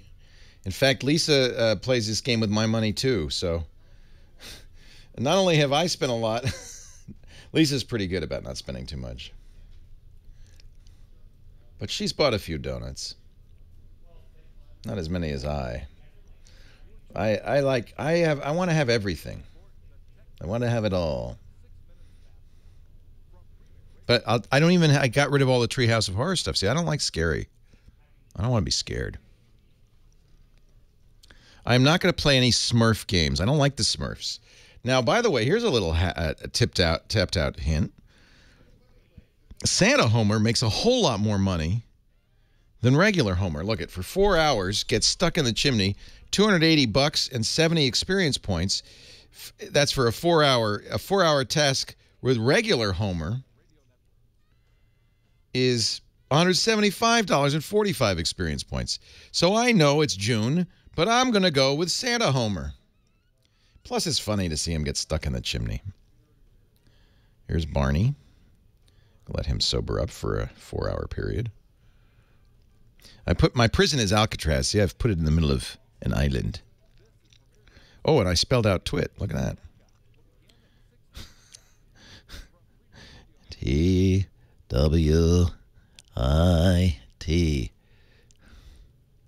And then I have a little, this is a new decoration. The Lisa Statue of Liberty. Here's Big Tony's compound. So he's got a dock where he can get the illegal booze delivered. Popsicle Tower. Leprechaun.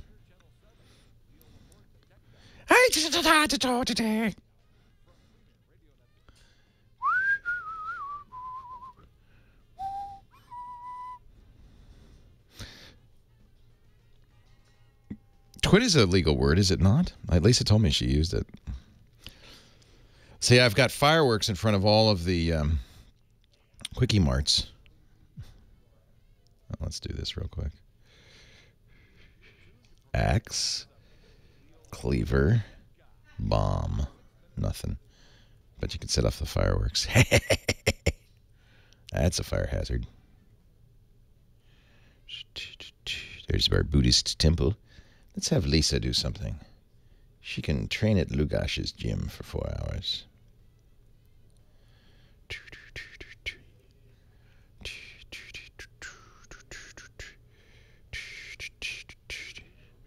This game I find soothing. It's relaxing. I love Kent Brockman.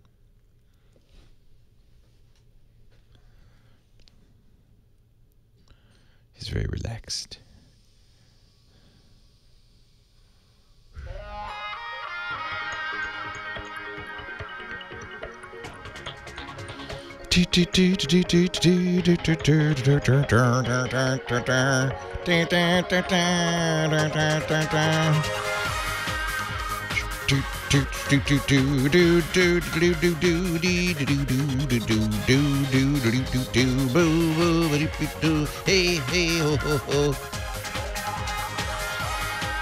Well, hey, how are you today? Leo Laporte, the tech guy, 8888 Ask Leo. That's the phone number, 888-827-5536. Toll free from anywhere in the U.S., outside the U.S. Well, just use your Skype or your voice over the Internet Protocol program, and you can call us for free because it's a toll-free number in the U.S. 8888 Ask Leo. Website, techguylabs.com. Love it if you would visit there. We put all the show notes up there, questions and answers, after the fact, audio and video. In case you missed a show, you don't have to worry. It's always accessible online. And your comments are very much welcome there. I want to encourage you. Sometimes I get people, and I know there's people listening to the show yelling at me, going, Leo, you're wrong. This is a great place to do that, to go yell at me in the comments. And if you have something of importance or valuable to say, we'll definitely encourage that, because I want to make that website be more and more useful over time. TechGuyLabs.com. Adam in Los Angeles, our next caller. Hi, Adam. Leo Laporte, the tech guy. Hello, Leo. Hey, Adam.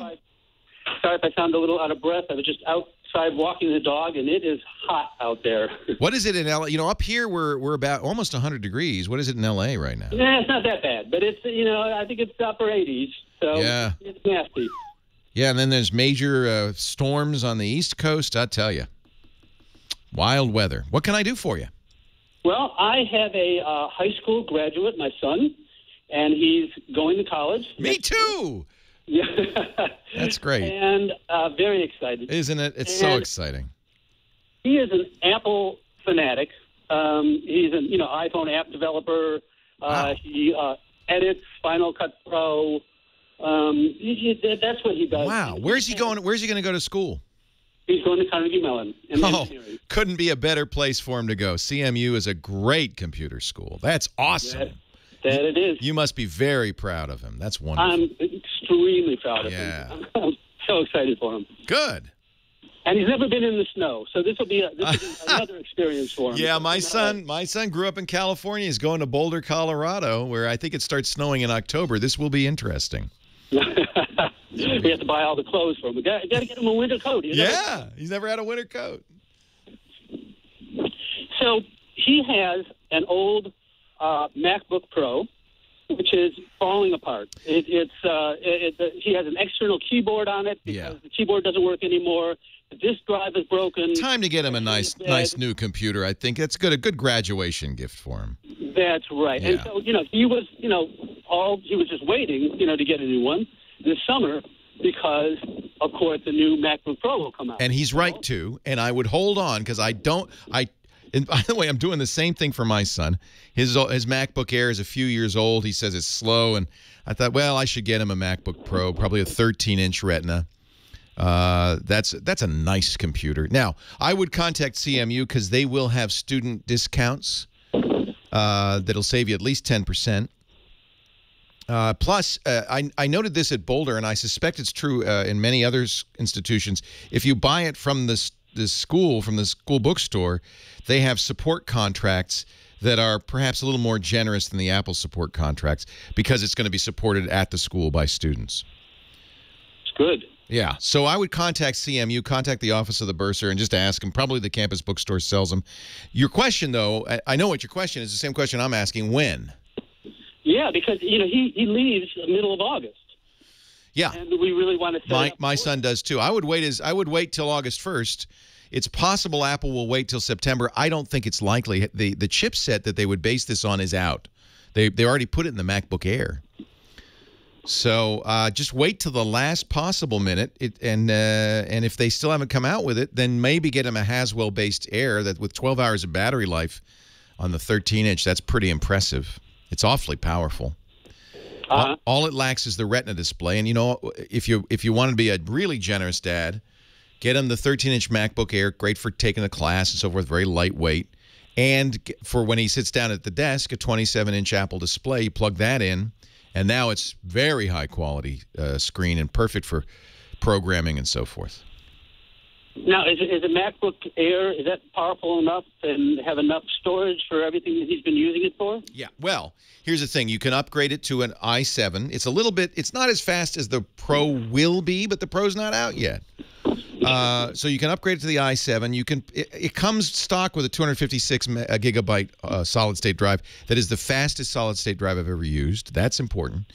He would probably want to get an external drive via Thunderbolt. So those are fast. So he'd probably want to get that anyway. Over the next 4 years, there are going to be some upgrades to this anyway. I wouldn't buy it today. I would wait as long as you can. But if by August 1st, Apple still has not announced an updated MacBook Pro, the MacBook Air is fine. That's probably what I'll end up doing. Got it. Yeah. Apple's driving me nuts with this because the chip is out. The chip came out June 1. And they even shipped new computers based on that chip, the Haswell 4th generation Intel processor. But they did not update the MacBook Pro at all. So my thinking is that's in the works. They're working on it. They'll slipstream it out in the next couple of months for sure. They know there's a lot of people like you and me with kids going off to high school and college who are waiting.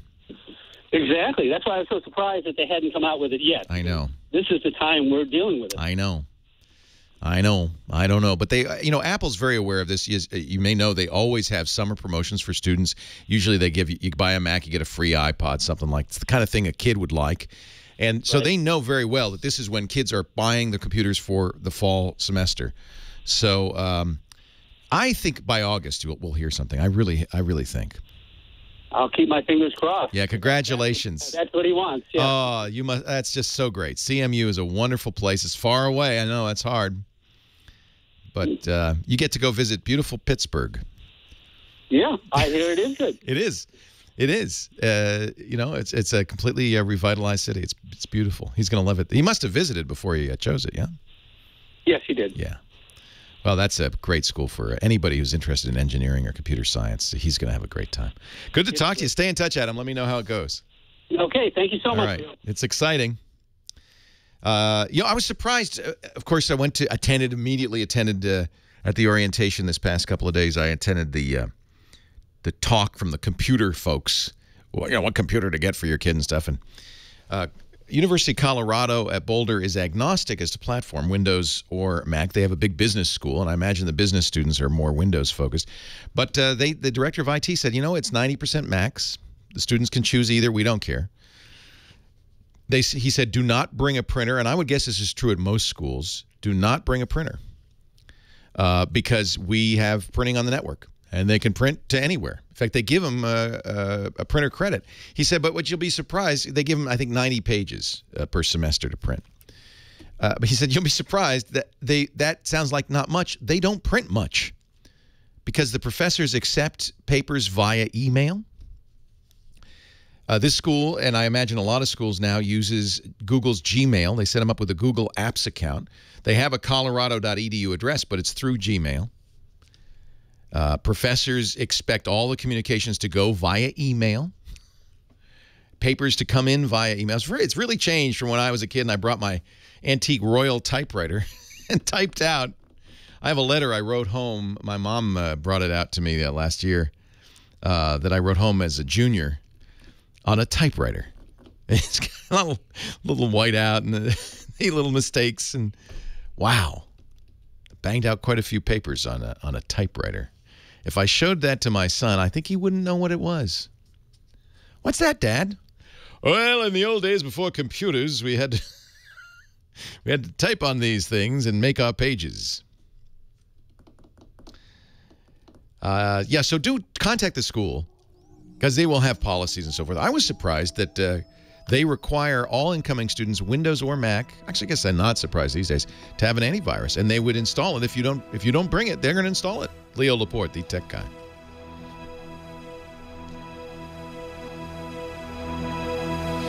Well, they get 90 pages free, and then that's whatever it is a page.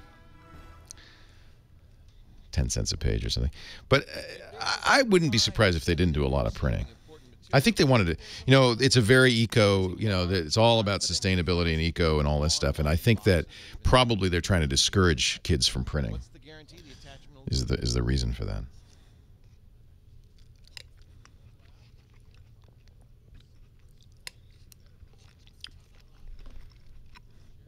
UCSF forces all notebooks to be encrypted. Interesting. Yeah, that's the first thing I do, and I probably should mention that, is I turn on the Mac File Vault, BitLocker on the PC, and just do it.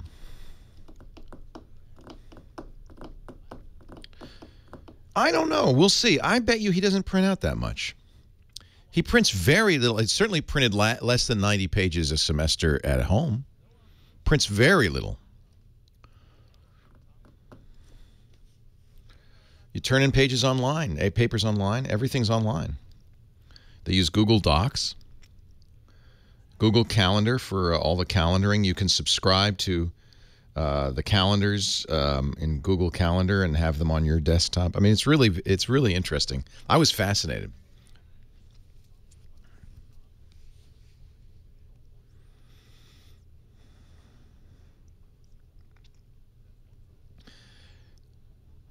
I really think they're trying to go paper free. Colorado is very, they had a mandatory sustainability and conservation seminar for the kids at the orientation.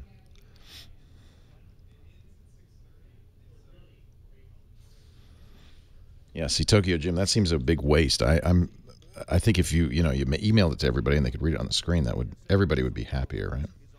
Maybe not. Oh, yeah, I'll be back. I'm going to miss the parent weekend because I'm going to be in Greece, but I will absolutely be back. I had a great time. And, yeah, Henry's a snowboarder, which is one of the reasons he chose CU. He likes the outdoors there.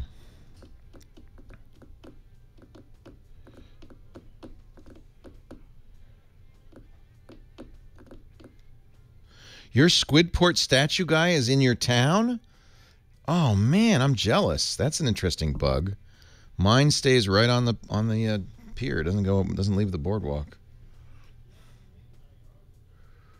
How interesting.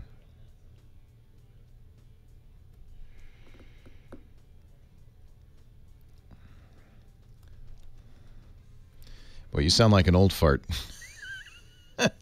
That's why kids can't spell today. They don't print enough stuff out. What an old fart. Kids today, if they printed more, they could read, write, and spell.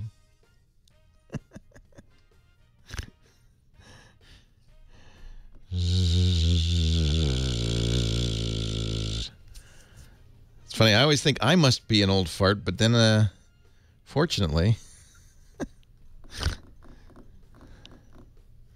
Yeah, Gmail and Drive, exactly. That's what they said.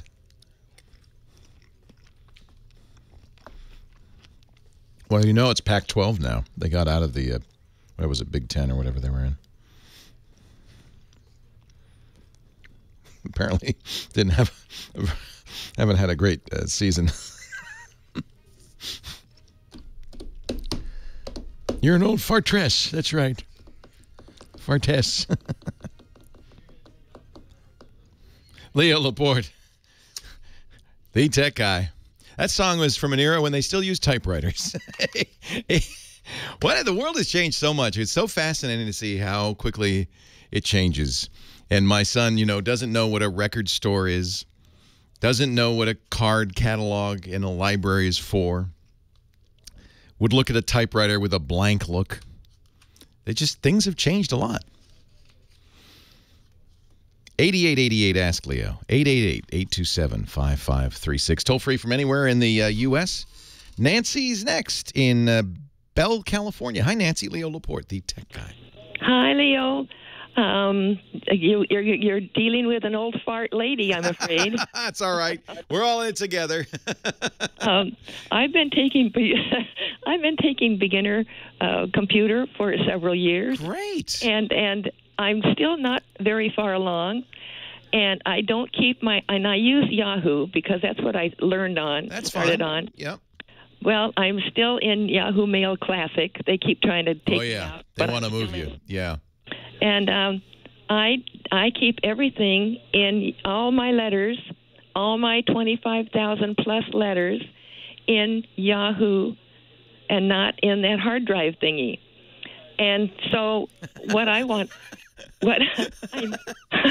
Thingy is a very good word in computer science. Everybody has a thingy. Yeah, my son would be proud of me.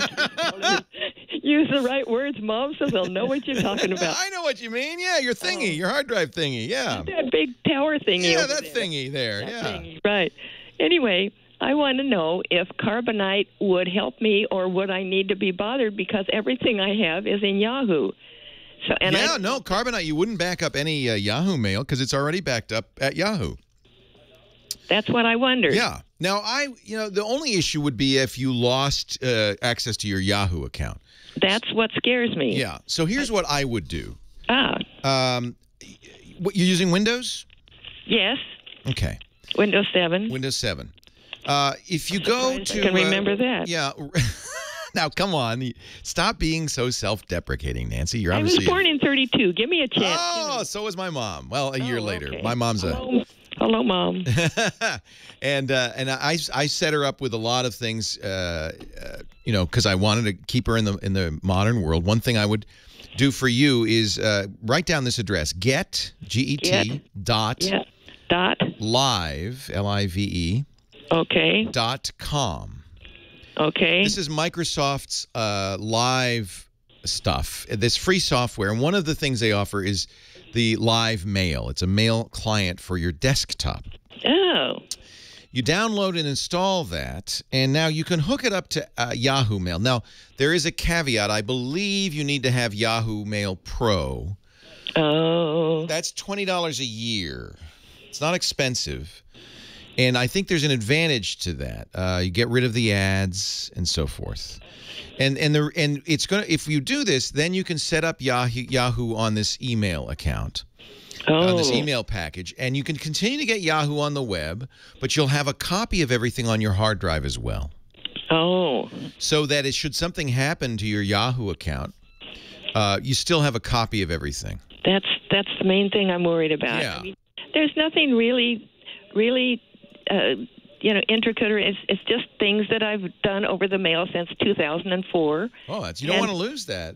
I don't want to lose that. You're very modern because this is what people have realized, is that mail is actually this great database of contact information, history, calendar events. There's a ton of stuff.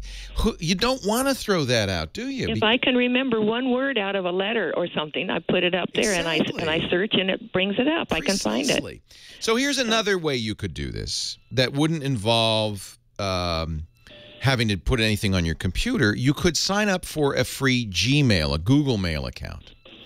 And Google could also fetch the mail from Yahoo Mail. Then you'd have two ways. Ooh. Yeah. And so if Yahoo went under, you still have Google Mail. That'd be good. Yeah. And That'd be good. That's another way to do it. And this would be a good homework assignment. In fact, you might even bring this into class and say, Leo said I should do this. Can you help me? Can you show me? Right. And then that way you've got a good backup. There are third-party, Carbonite is not the way to do it. There are third-party backup systems for email. The chat room's reminding me about Backupify. I don't think you need this, but if you really felt like, gosh, I don't want to lose anything on my social media, on Twitter, Facebook, Yahoo Mail, and so forth. The Google Mail sounds pretty good. I think that's a good solution for you. Then it gives you also a backup email account that you can also use. That's great. Can I have another question or two? Sure, Nancy. Okay. There's a thing called My Photos, and every time somebody sends me something, it stores it in My Photos. Yeah. And every time I send it out to 30 or 40 or 50 friends, it does it over and over. How do I get that off of there and just maybe keep the one that's in the mail? Because I'm staggering with 30 copies of a picture. Yes. Each time I send something to somebody, it stores it, and I don't know how to stop it. Not sure why it's doing that. It's not supposed to do that. My Photos is a folder that Windows creates where your photos get stored. It shouldn't, just because you're forwarding a photo or attaching a photo, it shouldn't make another copy of it. It seems to. Yeah. Okay, well. Here's what Web99 is suggesting you could do. You never delete anything, but this would be a case where you could go into your Sent folder. Right. And delete the sent mail with attachments. Those attachments are the duplicate photos. I think if you delete the mail that has attachments on it, you can sort by attachments in Yahoo. And just delete those, that you won't have copies of those photos anymore. Okay. So I get it. This is a smart folder in Yahoo Mail. This isn't on Windows. This is that's not very smart. It doesn't. Yeah, it's a dumb folder in Yahoo. I misunderstood. This is not my photos on Windows. This is in the Yahoo Mail. Yeah, Yahoo's making a copy of these. Yes. So delete the sent files, and that would delete them in My Photos. Oh, okay. Okay. Nancy, it's such a pleasure. I'm so glad you're taking these classes. This is a great way to keep the mind nimble, isn't it? I can't seem to remember. That's why I keep going back to the beginners. I know. It's a dance beginner, so. Yeah, no, you're doing fine. Don't knock it. My mom's the same way. She said, you told me, but I don't remember. What's my password for LastPass? Yes. I said, Mom, you have to remember that. One password you have to remember. Okay. Thank you so much. It's so great to talk to you, Nancy. Thanks. Thank Keep you. up the good work. I love it. Steve in Fulton, Leo Laporte, the tech guy. Hey, Leo. Hey, Steve. I'm looking at getting a new phone later this summer or this fall, and I'm kind of looking between the Samsung Galaxy 4 and the Note 2, and I was wondering if you could provide some pluses and minuses of each one. Have you had a Galaxy before? I have the first Galaxy. Okay. That's good because Samsung's stuff is very similar. So if you have a Galaxy S1, S2, S3, Galaxy Note, they're all fairly similar. But let me talk about the pros and cons. We have to take a break when we come back. And why you might want to, since you say you're doing it in the fall, wait for some other models to come along. Stay tuned. Leo Laporte, the tech guy.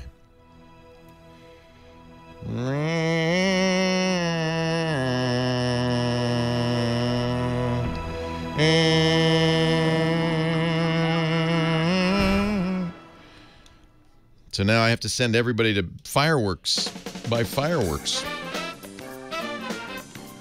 It doesn't. So here's the problem. The pros and cons on the Note. The Note resolution is actually lower than the S4. So, but it has a bigger battery, which is very nice. So, fireworks are tomorrow. I know. I better hurry up. Get some people to go buy fireworks. Okay, Otto, buy fireworks. Oh, he's already power walking. I need some. This is why you're not supposed to assign people tasks until you find out what's going on. Buy fireworks. Who else? Well, unfortunately, I have some people who can go buy fireworks. Buy fireworks. She doesn't get to buy fireworks, huh? Well, I'll have her go on a smoke break. You see how many hours of fun this is? Buy fireworks. Grandpa, go buy fireworks. Just hours of fun. So why would you want to play Left 4 Dead when you could play something fun? I don't know. Buy fireworks. We got Miriam. We got Miriam. So we got Dvorak, Miriam, and Matthew Ingram. It's going to be a dynamite show. Well done. Bravo. And is that how you pronounce her last name? Jory? Jory? I'll ask her. We'll find out. Awesome. See, I find this very soothing. The problem with a lot of games is they get you revved up. BioShock was so great, but it got me all revved up. This is fun. This is soothing. I have my little... It's like a dollhouse. It's my little town. It's like so many things when you're doing it, you're not thinking of the rest of it. Yeah. Yeah, and I don't do it. I do a couple of times a day.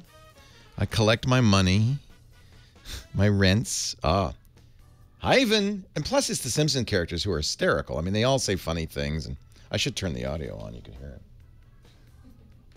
You can hear what they're saying. Hey, can you hear me? Yes. Line 2 sounds like that virus where they were like, it's the FBI. And Yeah. Yeah. Yeah. Yeah. But with a really serious new twist.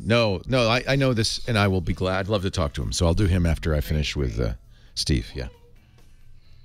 I hope you're enjoying your summertime. Leo Laporte, the tech guy. 8888 Ask Leo. We've been talking to Steve in Fulton, Missouri.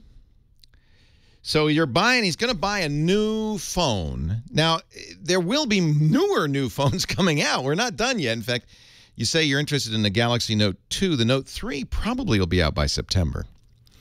But we don't know what features there will be in this phone.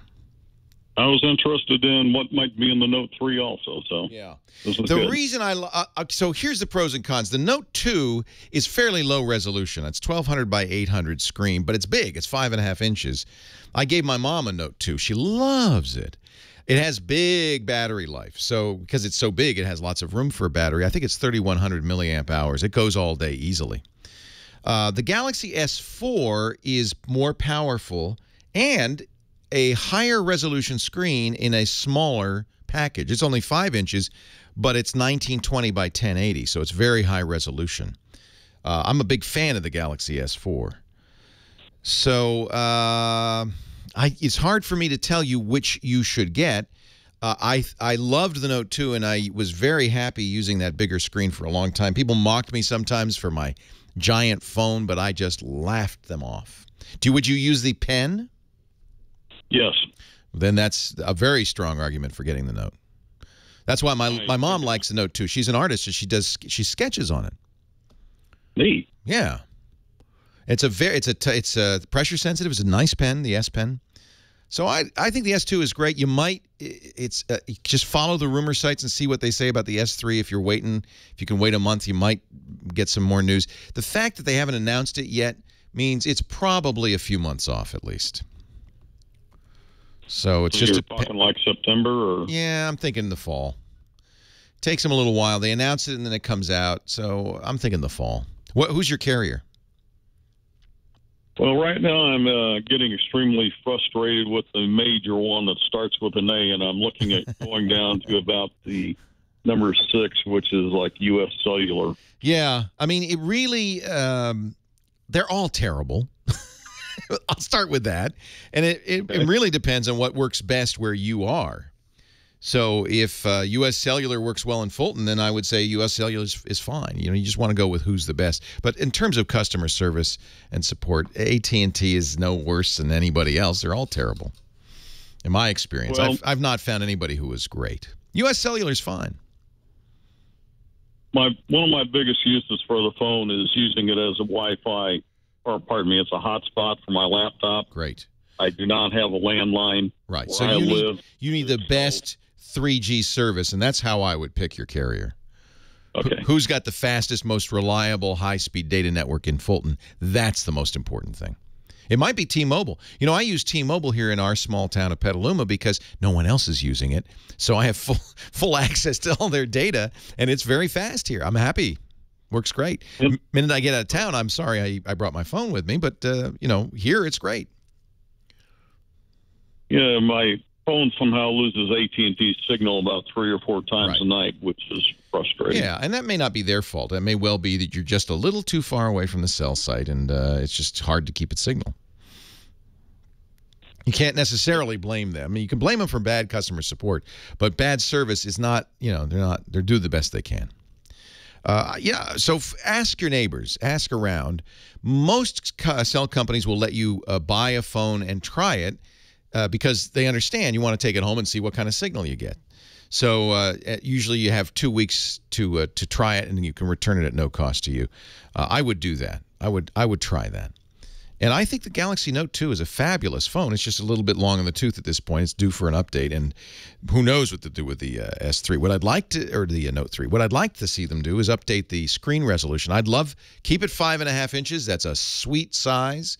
It's not quite a phone, not quite a tablet, big enough to do a lot of the things you do with a tablet, but small enough to put in your pocket.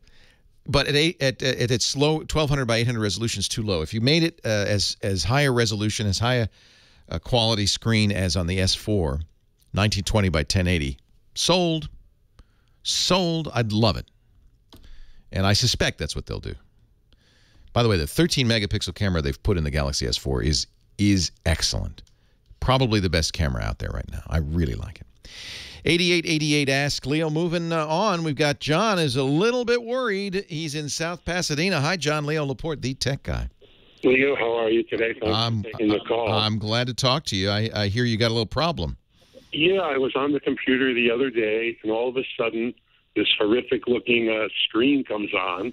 It says, you have been looking at kiddie porn, or you have been looking at illegally downloaded movies. Yeah, but the great thing, don't you love this, is you could just send them $300 and they say you're off. And I get to go to Walmart, too. So, yeah, get one of those money pack coupons. Just send it to the FBI and they'll be happy. Yeah, I know. Well, I figured I'm getting a good deal. Don't go to jail. Buy my way out of all sorts of illicit. The minute the FBI starts selling get-out-of-jail-free cards, I'll buy them. But this is obviously not the FBI. Well, the website said to prove your loyalty to the people. And I thought, what are you talking about here? You're crazy.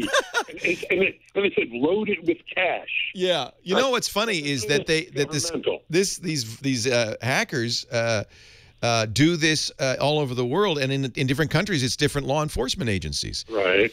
They get Interpol or the Indian Army. I don't know what. So. Obviously, you looked at this and said, this isn't the Department of Justice. I've seen stuff like that before, but this one, I've never had my machine totally lock up. Yeah, that's a little twist. It's ransomware is what we call it. Ransomware? Okay. Ransomware, and you obviously don't want to send them money. No. And you can fix this problem. There are ways. It's called the FBI Money Pack virus. That's one of the common names. The ransomware that they use is a Trojan called Ransom Lock. Right. And it does exactly what you just described. They are able to lock your machine until you send them money. And it took a photo of me. Oh, isn't that sweet? Yeah. These guys, you understand. It's some Bulgarian. You know that, right? It's just some hacker. All right. So a couple of things to understand. First of all, the way you got it, in order to get on your system, they have to get you to run software. Now there's two ways to do it. One is by you explicitly running software, and sometimes they could trick you into that. You get an email that says, "Oh, you should see the video of what you did last night. Here's a link." You go there, it looks like YouTube. It says, "Oh, you need the new Flash," and you go, "Well, that's true. It happens all the time." You run it, it's not Flash. Okay, that didn't happen to me, but go ahead. The other thing that can happen, if you don't keep your computer assiduously up to date, every second Tuesday, Microsoft sends out patches, then they can get your computer to run software without your knowledge. Could I have picked it up from a link on the internet? Yes, but you'd go. Often that's exactly how it's spread. You click a link. Could be actually a legit site. Because sites get compromised all the time. The site gets hacked first. The bad guy hacks that site, puts malware on that site, and then when you go to it, there's a bunch of different stuff that will run probing you and looking for flaws. Now, sometimes they can just ask you to run it, but if they don't do that, then it's looking for flaws in your system. It could be that you've kept Windows up to date, for instance, but your Flash, your Adobe Acrobat Reader, or your Java are not up to date. All three of those can be run automatically by the browser upon the request of a website. So you go to a website that's been hacked. The website is trying all sorts of things. One of the things it might do is say, hey, I have a PDF for you. Why don't you launch Adobe Reader? And your computer, without your permission or knowledge, launches Adobe Reader, or Adobe Reader is known to have severe flaws.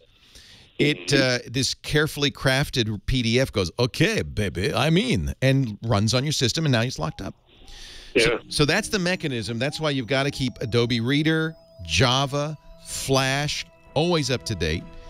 Not easy to do. Let's talk a little more when we come back. Leo Laporte, the tech guy. With MoneyPack Virus, PDF reads you. Okay, he's Hungarian. What do I know?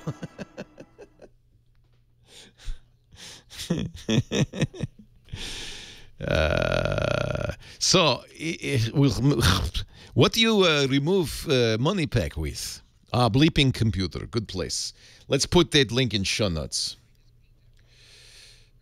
And I will give this standard disclaimer that you can do this, but there's no guarantee you've actually removed the virus because these things are changing all the time.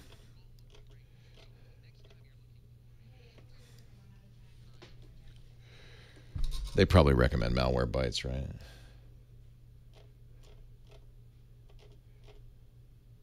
Hitman Pro. See, in my opinion, you can run these tools. It is only going to work in some limited situation. Really, the best thing to do is to format and reinstall. You know, if the hacker's smart, he attaches some of the infection to system files that can't be modified or removed. These viruses are constantly morphing. So, you know, Hitman Pro might have worked on variant A, B, and C, but variant D, oh, no. Worse, variant, and remember, this is a cat and mouse game. The bad guys know what you're doing. So the bad guy says, oh, good, Hitman Pro, here's what we do. We pretend you have eliminated the virus. We go, okay, you got me, I give up. Meanwhile, his accomplice is hiding in, run DLL. And, I give up, I'm gone. And then you boot computer, no sign of malware except the Trojan still on computer and collecting all passwords. If you were a bad guy, would you do that? Yes, you would. So the bad guys are doing everything that you would think of. And more, because they're really motivated. They're making a lot of money off you guys. They got those money packs coming in every day. They got another few $100. By the way, this is the other thing, and I've read interviews with these guys. They may make $100, $200 a day. For you, that's like, well, really? For them, it's like, yeah, I'm unemployed Bulgarian high school, college student, never made any money. I'm getting $200 a day. They don't care that they had to infect 1 million machines to get $200 a day. They don't care. They're getting $200 a day. They're thrilled. In most cases, these guys didn't write the Trojan. They bought it or they found it and they downloaded it. They added their address. Any kid can do this. So that's why it's hopeless. The only thing you can do is to make sure everything's up to date. You don't run you do the hygiene part of it, because one lapse of attention and they're going to do it. I am hacker from Soviet Union. I have come to take over your computer. Leo Laporte, the tech guy. We're talking to John in South Pasadena, whose computer got hacked by bad guys from places unknown. So, John, yes. This is what you could do. I'm going to put a link in our show notes to a great little article on bleepingcomputer.com. And what it's going to say is, here's what you got. And you should download this program called Hitman Pro that removes the FBI Cybercrime Division ransomware files. Obviously, you'll do that on some other computer because you can't get into your computer. Right. You might even run this program, and it might even look like it's worked. The problem is you have no way of knowing. And you got to assume that these bad guys are smart enough to figure, well, they're going to try to remove it. And so they may do a secondary infection that lies behind this one. It looks like everything's good and running fine, but it happens that without your knowledge, you still have a Trojan horse on your system that's collecting all your passwords, credit card numbers, and sending it on to the bad guy. You don't know. You can't know. And these viruses are morphing constantly. They're changed constantly. So Hitman Pro might work well against variant A, B, and C of this virus. Variant D, it looks like it worked, but it didn't. So here's what you really need to do, and I'm sorry to say this, is back up your data, format your drive, and reinstall Windows. It's the only thing you can do. Okay. And to make it worse, this isn't my personal computer. It's a shared computer. Ay, caramba. So, although there may be less personal information on there than there would be on a... Right. Well, the good news is if there's nothing to back up, it's an easy fix. The only thing that's tough about this at all is getting the data off first. And it's hard because you can't get into the system. You can, probably, if you could find a reliable computer expert in town, you can bring it to them. Tell them you do not want them to... A lot of these guys are cocky. I know because they call the show and they go in the chat room and say, Leo, you're wrong. I can totally remove any infection. I'm brilliant. And so what you want to do is tell them, no, don't disinfect this. I want you to wipe it and reinstall. Okay. I want you to back up the data, wipe it, and reinstall, because anything else, I don't trust it. And every security guy will tell you this. You cannot trust it until you have formatted the drive and reinstalled from a known good source. That is a genuine Windows install disk or the system recovery disk that came with your computer. One more question. Sure. When it locked up, I was in my personal email account. It will not have affected that, will it? No. Okay. You're using webmail? Yeah, I was using Google and Hotmail. No, they'll be fine. They're not touched at all. In fact, the chances are, unless these particular programs aren't trying to get passwords out of you. They're trying to get money out of you for unlocking your computer. That's what I thought. Yeah. They may because obviously they've locked it up. You can't be. You're not putting in any passwords. That's true. But that's not to say that they didn't put a secondary infection on there just in case you figured out how to disinfect the ransomware, got back into the computer. He's so smart. He thought he defeated us. Meanwhile, we're collecting all his passwords. So there's no way to get in through the safe mode or anything? Not really, no. Well, it depends. There's many variants, and some you can, some you can't. You could try it. It used to be in the early days of this, you could reboot into safe mode and get rid of it. But, these guys, you got to assume... Well, here's the interesting thing. The chances are the person who infected you does not know how this program works. He either bought it or stole it from the people who created it. Those are the smart guys. And they're constantly updating it, making it, work better, not be susceptible to rebooting in safe mode, things like that. The kid who installed it on your computer is probably some low-level, maybe not even, might be a college kid in Bulgaria. I've read interviews with these guys. They make a couple of $100 a day. They're really happy. They don't care that they had to infect 1 million computers to make that $100 a day. They got the $100. They got they've got money coming in from malware. They have no no awareness of the fact that there are millions of people who are disadvantaged by this. They don't care. And they're probably not that smart. They're probably not hackers. They just figured this out. They bought a kit. Anybody can do this. The problem is the people who built the kit are smart, and they're constantly varying it and updating it and making it less easy to remove, adding features. Just like Microsoft adds features to Word, people are adding features to the FBI Interpol ransomware. So I'm sorry you got it. I explained how you might have gotten it. It's either you running a program has to be run. It's either you running it or it being run by a flaw in the software that you're using. And it's really important to keep all the programs that interact with the web, including Adobe Reader, Flash, and Java, up to date. Those three have been very, very popular targets for attack of the last few months. Because Windows gets patched. The bad guys have started to realize, hey, you know what? It's harder and harder to get any money out of these guys. They're secure. So what can we attack? Oh, Adobe's not secure. Let's see if we get one last call before we wrap it up. Stana in Pulaski, Wisconsin. Hi, Stana. Hi.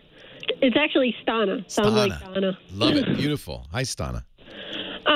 Hey, I have a question about my computer. We had it's a Dell running XP, and we had it running at our one shop, and then we sold that out and started a new shop. So I figured, okay, I'll wipe the whole thing off. I'll reinstall XP, and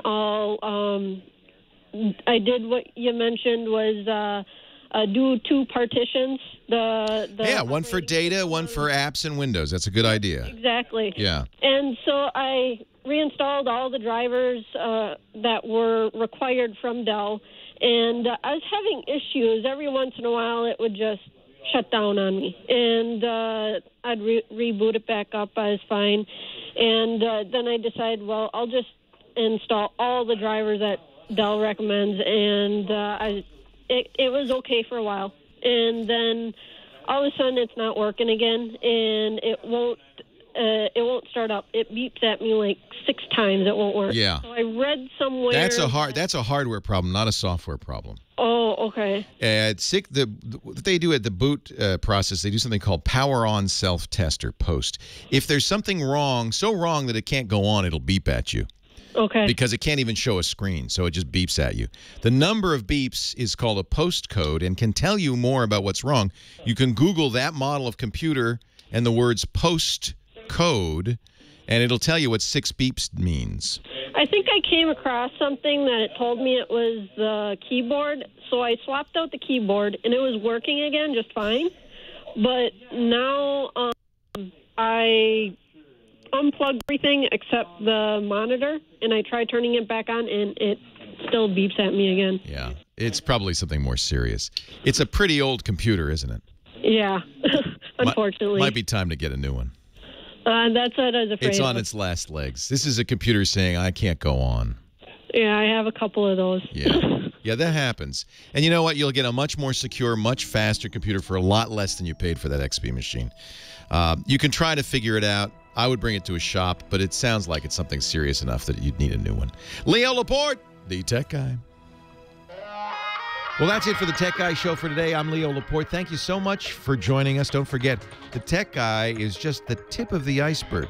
We do nearly 30 shows now on the Twit Netcast Network, and you'll find them all at twit.tv. We talk about Windows on Windows Weekly, Macintosh on Mac Break Weekly, iPad on iPad Today. You get your daily dose of tech news from Tech News Today, and our weekly roundtable show, This Week in Tech. It's all at twit.tv. And I'll be back next time with another great Tech Guy podcast. Thanks for joining me. See you next time.